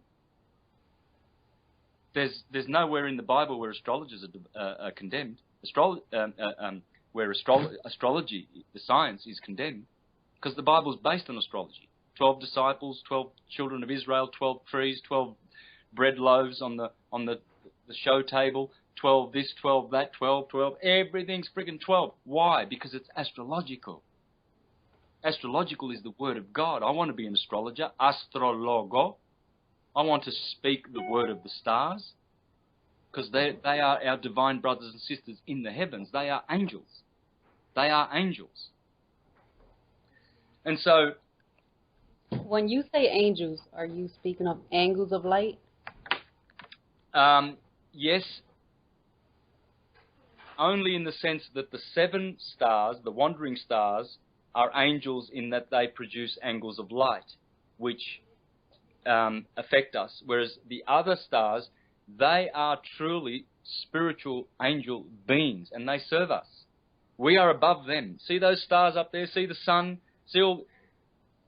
We are above them. Humanity, we are so special. So special. We are rulers of the universe with Krishna. We are gods. For ye are gods, did I not tell you? Psalms 83. For ye are gods. And so we will ascend to realms way above the stars. They will faithfully and forever never ever leave their posts, and they will always serve Krishna, and they will always serve us, and we will always be eternally bound with the Supreme One in pastimes of divine ecstasy, Sat Chit Ananda, Vigraha. So it's impossible for people to understand this, because when we say that we are gods, they take it in a literal sense to where it's egoic, materialistic based. And so they use that for evil. Yes. Why? Because there are so many false teachers out there, sister. And this is why I sometimes exhaust myself to get on shows, to get the truth out there, how it should be taught. We should all be pastors. We should all be astrologers, diviners, sorcerers, teachers of the divine science. We should all be competent in these sciences. But for some reason, in the last few hundred years, demon worship has just people love it more than anything else. They will die for them. They'll go and kill brown people in armies. They will persecute truth tellers. They will be shills getting 30 cents a week to discredit truth speakers. They are murderers, and they are worshipping and bowing down and doing the will of murderers, so that they can be murdered forevermore in subsequent lives to come. The moment these bodies have died and passed away and their spirits go on to the next realm, they are going to such a horrible place which will be equal to their evil deeds. Equal to their evil deeds, unless they repent. Repentance is the doctrine of salvation. We must repent. And we must surrender to the Supreme Being with all our love in our heart. There should be nothing but Krishna and Radharani in our hearts. Or call it Christ and Mary. Whatever archetype, whatever word. I'm not here to tell Muslims to stop being Muslims. I'm telling them to be good Muslims.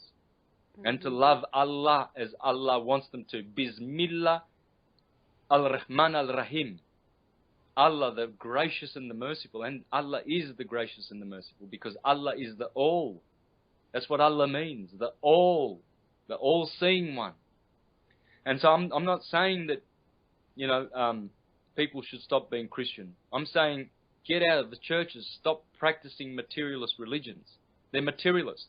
You go to a Jehovah's Witness church and they teach you that, they'll teach you about the globe. They won't teach you the true cosmology in the Bible that teaches that the earth is a flat plane. Oh no. They think they're smart now. They say, see, the Bible says that God's dwelling above the circle of the earth, so circle? That's not a spheroid. That's not a ball. It's a circle. It's a plane circle. It's a flat disc. And the Bible clearly teaches, there's hundreds of verses, hundreds, literally. It teaches that we live on a flat plane, clearly. And yet Jehovah's Witnesses will go along with the globe earth of the Satanists, gravity of the Satanists. So they're Satanists. And they collect Rothschild blood money in their donation boxes. You know, they don't discriminate. Any putrid warmongering money, you can put that in the country, and they collect it. Oh yeah, and they've got bigger and bigger skyscrapers in Brooklyn. Brooklyn's, I think, the Jehovah's Witnesses are in the top 10 money spinners of the Brooklyn borough in New York. They are one of the top 10 businesses. It's a business. It's a corporation. They're in there for business, man. They're not in there. And any church that is incorporated is a business. It's a corporation. It's a corpse. It's dead. Aren't they private corporations? Yeah, they're private corporations, but they're still subject, private or not, they're still subject to the laws of the government. They've done a deal. They've sold their souls. They have to do, the moment they teach something that the government doesn't like, they're in jail. That happened in 1914. All the governing body were jailed. Pastor Russell, he was jailed. Now, if they weren't incorporated, he would never have been jailed. They can't jail you unless you're incorporated. It's impossible. So all corporate churches are corporate churches working for the demons. They are demonic. It doesn't matter how many truths they teach. Jehovah's Witnesses teach a lot of truths. So do the Catholics. They're all teaching truth, half-truth. So would you say that the matrix is collapsing? It's gone. The matrix is no longer there. It's just that the believers are so stunned and stupid that they still give glory to a dead corpse, which is a Goliath that has been slain by David ages ago. Well, in the last few months, definitely it has been slaughtered. And so many people are afraid to unplug. They think that, you know, they're not going to be able to survive without the system. Yeah. Yeah. Yes. But they're free to unplug. All you have to do is give notice from your heart to this beast system that you've unplugged, and that's it. Let them know that you are a living being under God's law, not under man's. Goodbye. Goodbye, satanic, Khazarian, Hyksos, Freemasonic, putrid demon worship. Santos, do you think people should just send back the birth certificate and, you know, ask for the live certificate of birth, or just unplug completely? I don't know, Leah. I don't really know. I still am in the situation where I want to find the remedy of all remedies, and so that I can share it with the world. The moment I unplug, and if I do have to, I don't even know if I do have to, because I've done it. I've unplugged in my heart, but still people want to unplug with their papers. You see, they say you got in with paper, you got to get out with paper.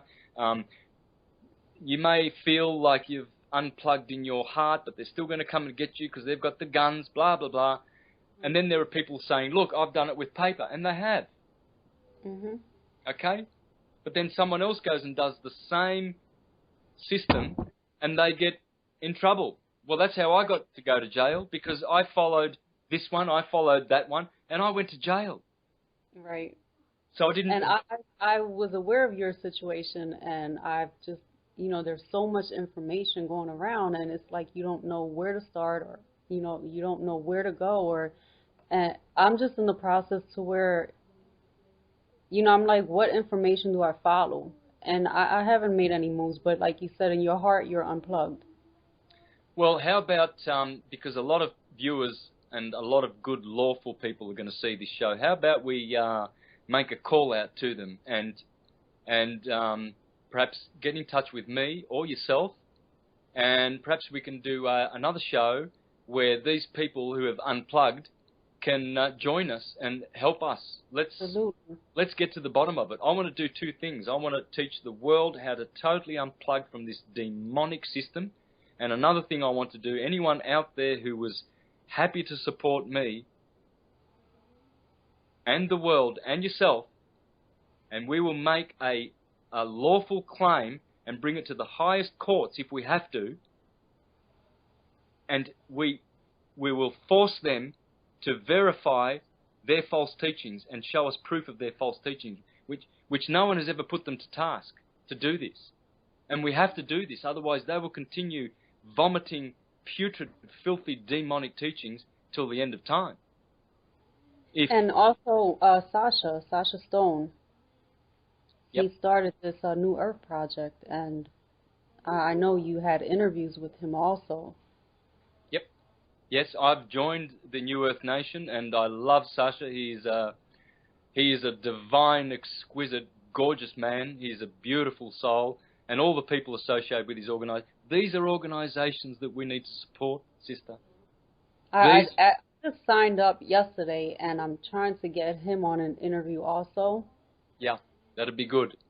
Mm-hmm. Well, Sasha is connected with a lot of the great lawful groups in America. There's some very, very good sovereign lawful groups in your country there, sister. And they're making waves, and they're making good moves. Good moves. And yeah, I need to bring, like, I need to bring people like you, Sasha, Kato Gaia, people that seek truth and, not no hogwash bullshit. yeah. I want to bring that to Philadelphia because a lot of people, they're spiritually dead. Yes. And they're off of the system, and it breaks my heart because, I see it and I'm like, am I the only one that can see beyond this illusion? And I feel like that's why I'm here and I'm talking to you now because I'm one of those voices. Yes, you are, sister, for sure.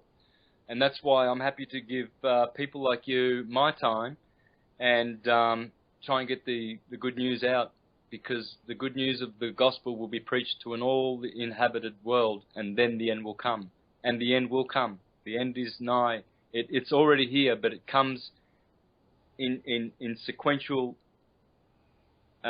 stages, and then the final Armageddon. And I think we've gone through Armageddon. I think we have. I think we've been tortured and brutalized and sodomized enough. I don't think we need any more.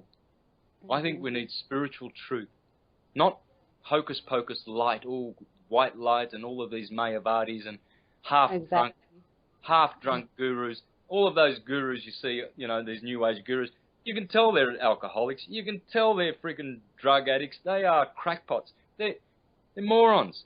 They've got no idea about this surrendering to Christ. They're teaching a false Christ. They're teaching a new age kind of white light Mayavadi kind of Christ, which has no person to it. None at all. It's just an impersonal force of, wow, prosperity consciousness. You can have Ferraris when you're serving Christ, and you can have harems and all sorts of things, Whoa, let's go back to Jesus, shall we? In a stupor of stupidity. No truth. No acknowledging of this divine work here. None of the great Neoplatonic philosophers, none of the Bhagavad Gita scriptures, none of that. Just inventions and concoctions from their half-witted. Their teachings, how you say they're holy, full of holes. All full of holes. All full of holes, man. There's another guy over in Holland called the Holy Science. I call it the proper. These guys call it the Holy Science, H-O-L-Y. This guy calls it W-H-O-L-Y because of the holes that are in it. Because they do things from the material perspective. They're not spiritual. You think they care? All they care about is writing books and selling books so that they can, line their pockets with material truths, which are half-truths. They're true. Half-truth. Right. Half-truth. I've been working on a book as well. It's called Conscious Healing for the Soul, but, I'm just like, I want my book to be more just to help people, Yes. rather than going that route to where I'm publishing it and doing all these contracts and things like that. My heart just doesn't feel like it's there. And people are asking me, Leah, when is your book going to be published? But, I'm at that point where I'm at a spiritual level. I don't want to take it that far. Yeah. Do it in such a way that you can give it as a gift to humanity, and that's the best way. Your spiritual wisdom. All my stuff is free, all of it. Every presentation, I've been asked many times, even my YouTube channel, I've had nearly 5 million hits on my YouTube channel alone, let alone the millions and billions of hits on all the other channels that have uploaded my videos all around the planet. There's millions of them. I see millions. There's no end of all the YouTube channels that have uploaded my videos. Mine alone has had nearly 5 million hits, and these are 2-hour, 3-hour videos. They're not, 20-second clips, 5 minute, 1 minute. There's nothing under. They're all 2 hours, right? Now, I've been told many, many times, why don't you monetize that? Why don't you monetize so that people are watching my spiritual shows and then all of a sudden the stupid ad comes up. Oh, buy this dumb demon worshipping thing, in the middle of my beautiful. I could have been a millionaire. I could have made $1 a view of my videos. All right, I might have lessened the views by 3/4. Therefore, I would have earned $1 million in 4 or 5 years that I've had my YouTube channel up doing syncretism. I'd have $1 million. As it stands, I have millions and millions of respectful people who love my work, but I don't have millions of dollars. I'm a pauper. I struggle every day to buy good food to eat. Weekly, I struggle every week. Now, I could have monetized that $1 a view. I'm very, very, very lucky that I get people who support me. Very, very lucky. Who offer help. Otherwise, it's constantly a struggle. Right. I've been very blessed. Krishna is pouring blessings my way. But that's what I was going to say. We are blessed because it's like when you're no longer operating in that system to where something has control over your thoughts and your emotions, and you feel free to where you can be connected to the source. And it's like the more you give, the more you get back. Yes. And people are here helping you, and you take care of them, they take care of you. Yes. And it's not as hard as they make it seem. No, it's not. Hang on a tick, someone at the door. Just be back in a quick. Sure.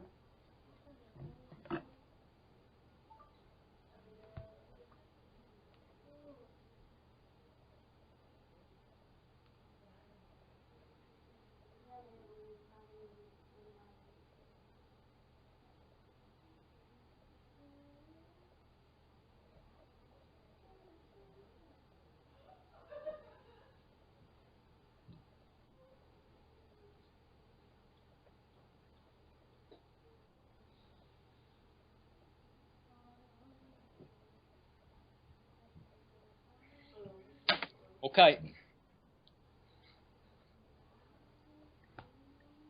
So, Santos, I've been interviewing you for about 2 hours. I mean, if you have something to do, let me know. If not, you can keep talking. It's up to you. Well, if you've got, I can do 1 or 2 more questions for sure. What do I want to ask you? Can you just speak a little more about syncretism? My pleasure. I can speak syncretism all day long. One thing to remind people is that syncretism was the order of the day in the Renaissance. Renaissance means rebirthing. 500 years ago, the world awoke from a dark sleep. The Golden Age began 500 years ago. According to the Hare Krishnas, according to their books, which go back thousands of years, Krishna Chaitanya was to come to this world 500 years ago, in the late 1400s. That doesn't, I don't necessarily, personally, I don't believe that it was a physical incarnation. I agree with Thakur, a great Hare Krishna teacher of about 100 years ago, who explains the nature of the incarnations as not mundane, but transcendental. So when Jesus came to earth 2,000 years ago, I believe Jesus came to earth, but not literally, not in the mundane plane, not as a man physically. It came transcendentally. Christ consciousness came because it comes sequentially. We go through, golden, silver, bronze, Iron Age, and the Iron Age is called Kali Yuga. So what happens is Christ parts company with us. The Christ consciousness leaves us, and then it has to come back. So when they say Jesus returned the first coming, and then he's coming the second coming, these are not literal. And this is how Thakur explains it.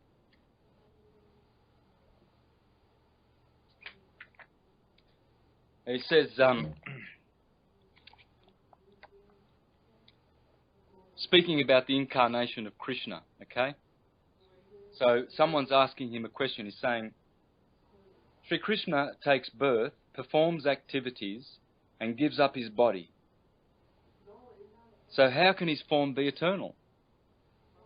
So we can ask the same question about Jesus, can't we? If Jesus was in heaven and he was God and he came to earth, but the scriptures say that Jesus is eternal, well then how can he give up his body and be a body here on earth at the same time? Right. How can that happen? Well, he goes on to say, Sri Krishna's form is Sat Chit Ananda, everlasting, full of knowledge and completely blissful. Babaji replied, his birth, activities, and giving up of the body have no connection with mundane matter. Then why have such descriptions been given in Mahabharata and other scriptures?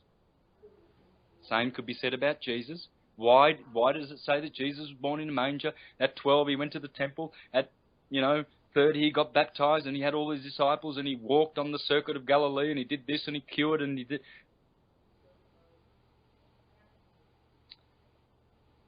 Babaji answered, the eternal truth defies description, for it is beyond words.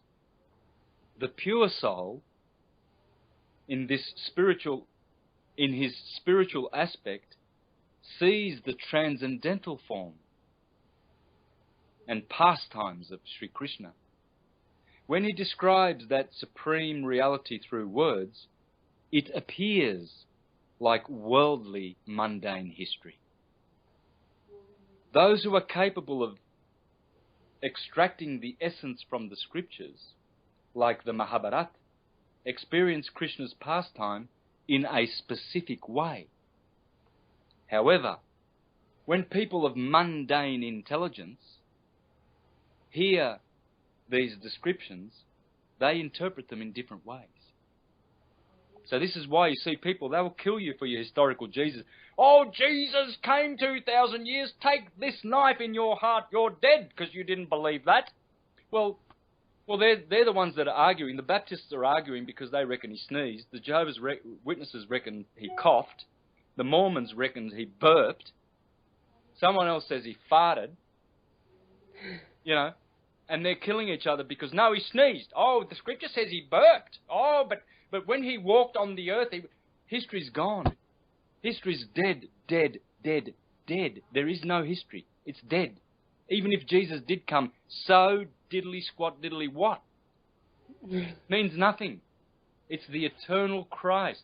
See, the ones with mundane intelligence, they demand mundane models because they're stupid. But the spiritual ones, they can see because they have transcendental wisdom. And this is what I'm reaching out to all my brothers. Please, wakey wakeys, guys. You're doing a beautiful job. Thanks, sister.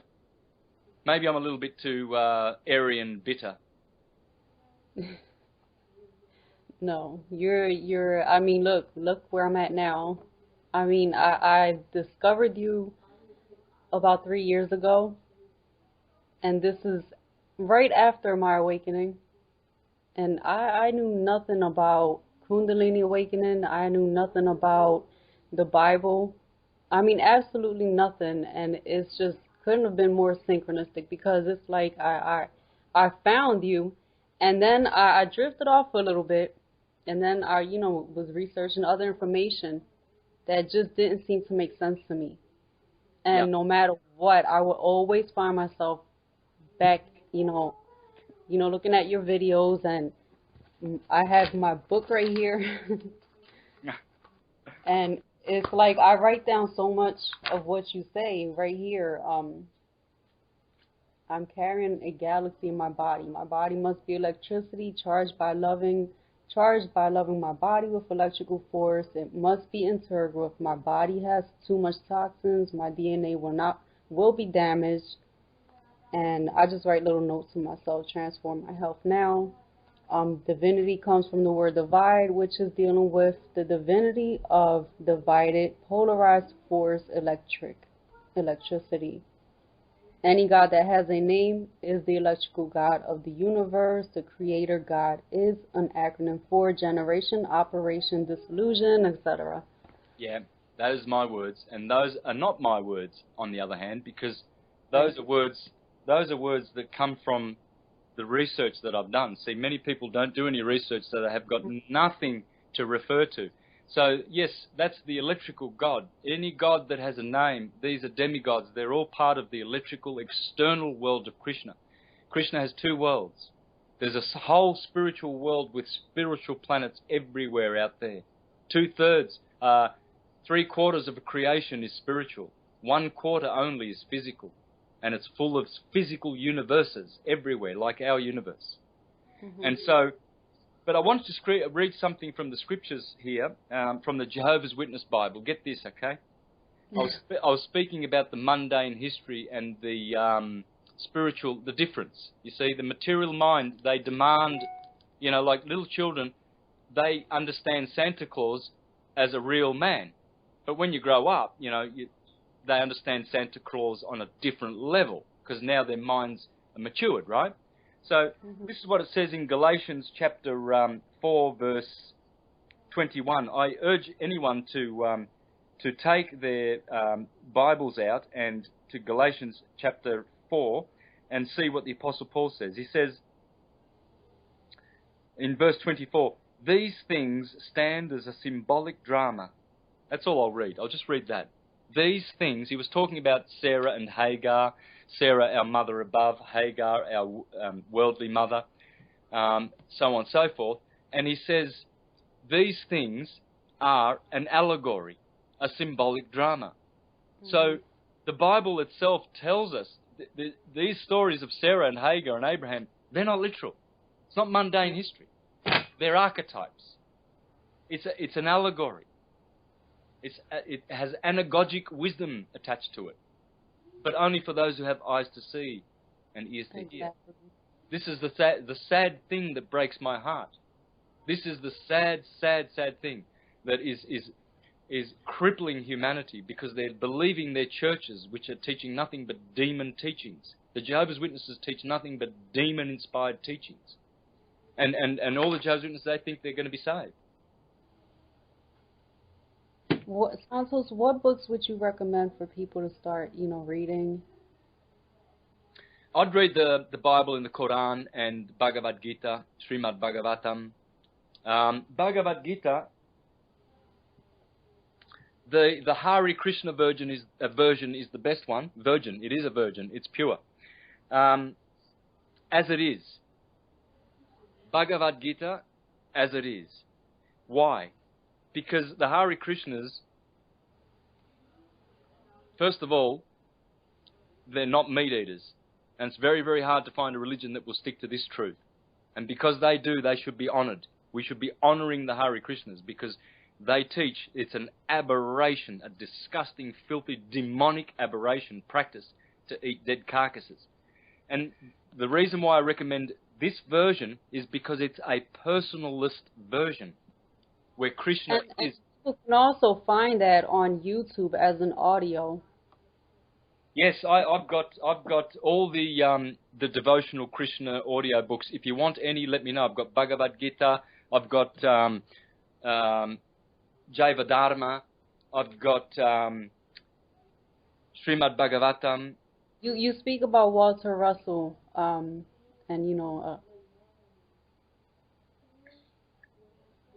Walter Russell. Who are the people you research? Okay, well, I also research a lot of good philosophers, such as I would recommend to everybody to get the Neoplatonists. Grab this book here, Sallustus, on the nature of the gods and the universe, concerning the gods and the universe. He was one of the last Neoplatonists before they shut down the school. You see, they had to shut down the school, sister. Why? Because they had to reintroduce materialist Aristotelian buffoonery so that people would be deceived, so that people think we live on a rock. God does not make rocks floating around in space for terrestrial human beings to live on. There's no such thing as rocks flying around in space. All terrestrial planes where terrestrial human beings live, they're all planes. They're all planettes. You can't understand the spiritual plane from the physical point of view. Well, physical is terrestrial. In other words, it is a rock. But they don't move. They don't fly. They are stationary systems. Everything that flies are those beautiful sonic luminous orbs called planets and stars floating around us. So, but because NASA is an evil demonic organization making false CGI images about Saturn and the moon and all of this, pretending that we went there as, you know, I mean, some of those spaceships supposedly that, you know, propelled themselves to the moon, they look like, the technology there looks like the stuff that, you know, I don't know, the Vikings used to explore the newfound lands back in the Middle Ages, you know. Some of those boats with a boat propeller on them, you know, and they went to the moon. And I mean, the whole thing's a total crock, a fabrication, a lie, pure nonsense. You know, the leader of the Hare Krishnas, Srila Prabhupada, back in '69, he said to his followers, he said, they didn't go to the moon. They did not go to the moon. It's a lie. They don't qualify to go to the moon. You think a meat eater is allowed to go to the moon? These are Freemasonic, devil-worshipping liars. Buzz Aldrin, Neil Armstrong, they are liars. Look at the show called Astronauts Gone Wild. They are feral, evil, Satan, Freemasonic dogs. And their names will go down in history as shameful liars, like all the other liars. They didn't qualify to go to the moon. You can't be a meat eater and go to the moon. You can't go with these bodies. It's impossible. The radiation will just zap you instantly. You can't even go past the radiation belt. You can't go past 100 kilometers. The roof, there's a glass roof above our heads, and that's why it's blue. There's water beyond that. Wow. And they can't penetrate that glass ceiling, that vault of the heavens. It's a dome-like structure. And so they're lying. You have to qualify. You need to do many spiritual yards before you can be honoured with such an honour to go to the moon. Chandra is a goddess. She will not allow any defiled Freemasons to go on the moon. I have this picture on my phone. I don't know how accurate it is, and I don't know if you can see it.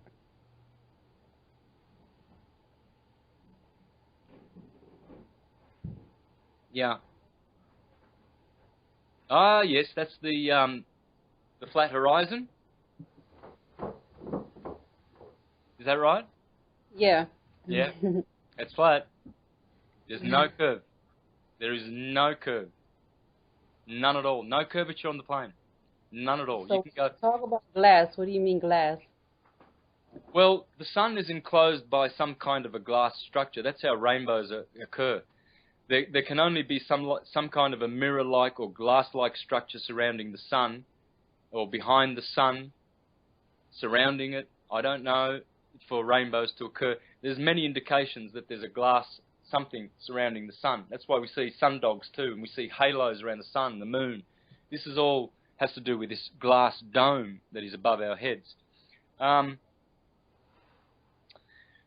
sun is an intelligent archangel called Michael the archangel. It's Jesus, our risen Saviour. Every day the sun rises to give us glorious new days. It is a beautiful, intelligent being who loves us so much. Pours its rays over all the evil ones, all the good ones, does not discriminate, gives bounteous waters and wine. This is why Bacchus and Dionysus and Jesus, they're all gods of wine, because the sun turns the grapes into wine with its rays. It pours blessings. It raises droplets of water as they are lifted up to the clouds. Just the same, it raises souls from their obtuse, somnambulant state in the stupor of the miasm in which we live on this plane. And the sun lifts and elevates our souls. Elite, elevate. The sun is lifting us and bringing us into its orb, so that it can then in turn hand us back to Krishna, the Supreme Being, Christ. And it is Christ. It is Krishna. The sun is Krishna, rest assured. I know a lot of people do not understand this. Not even Hare Krishnas understand this. But I'm not saying that it is completely Krishna. I'm saying that everything is Krishna because everything expands and protracts from that one source. There's only one source. Allah Krishna. And see, the Neoplatonists called that one, the good and the beautiful. The good and God, the Neoplatonists said was interchangeable. And the beautiful, why the beautiful? What does Krishna mean? The all-attractive one. He's all-attractive. And when people say, oh, he's got charisma, well, that's because he's got all-attractive Krishna. Oh, makes sense. And charisma is everywhere because the whole universe is charisma. It's all Krishna's. It's all the one. It all belongs to him and his bride, Radharani. And this is what the material, mundane mind cannot conceive. They're not ready for this truth. But this is the truth. This is the absolute truth. I don't deal in partial truths. I can't afford to. I did when I was teaching the heliocentric model because, against my better judgment, I defaulted to this model because,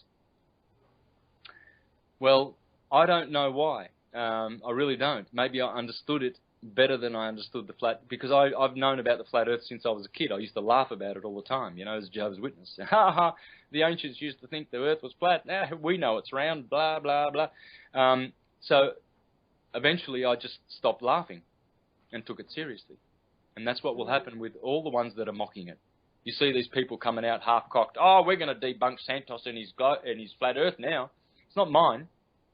It's there in front of your nose. You can't see it because you're so dumb, but they want to come out and attack. Go for it. Go for it. I've been offered to debate. What? To debate? Does Christ have association with Belial? Does Christ come down and have a debate with the devil about who's right and who's wrong? What association is there? Am I going to give my pearls to swine? I'm giving my pearls to a goddess such as you. God to goddess. I don't give it to swine. I don't talk to swine. There's no debating with swine and swine eaters. That's what they are. I'm not being nasty. I'm not being arrogant. I'm telling the truth. I'm teaching the truth so that we do not put stupidity on a pedestal anymore. It's time to stop this. Stop demon worshipping. Call it out for what it is and bring back the true science to this plane. And then we will be free. Then we will be gods, free, self-determined. And we won't have any of these foolish pseudoscience religions teaching us hocus pocus, honky, shonky, wonky, dodgy, dodgy. Sorry, bogus pseudoscience. I just wish more people can have that vision. Yeah, me too. Starting to rain here, sister. Well, I think there's enough for today. And whenever you welcome me back, Leah, I'm on. All right. So, and we can have a panel. We can even talk to some lawful types about taking a claim to the powers that were, or who think, they have any authority over us, and demand that they bring evidence forward for their hocus pocus, gravity, globe, Big Bang, evolution, relativity, honky shonky, bodgy pseudoscience. Let's do it. Well, we will definitely have a second interview, and it's going to be based on that. And I just want to thank you for your time and for all of the knowledge and wisdom and for all of the work that you've been putting out there and for constantly standing and walking your truth. Thank you so much, Santos. Thanks, Leah. You can I'm just going to work with my laptop, so you can just hang up if you want. Okay. Thanks, sister. Well, look forward. Thank you so much. Yeah. Yep. Anytime. And we'll keep in contact and we'll talk again. All right. Thanks, dear sister. Take care. Bye. Talk soon. You too.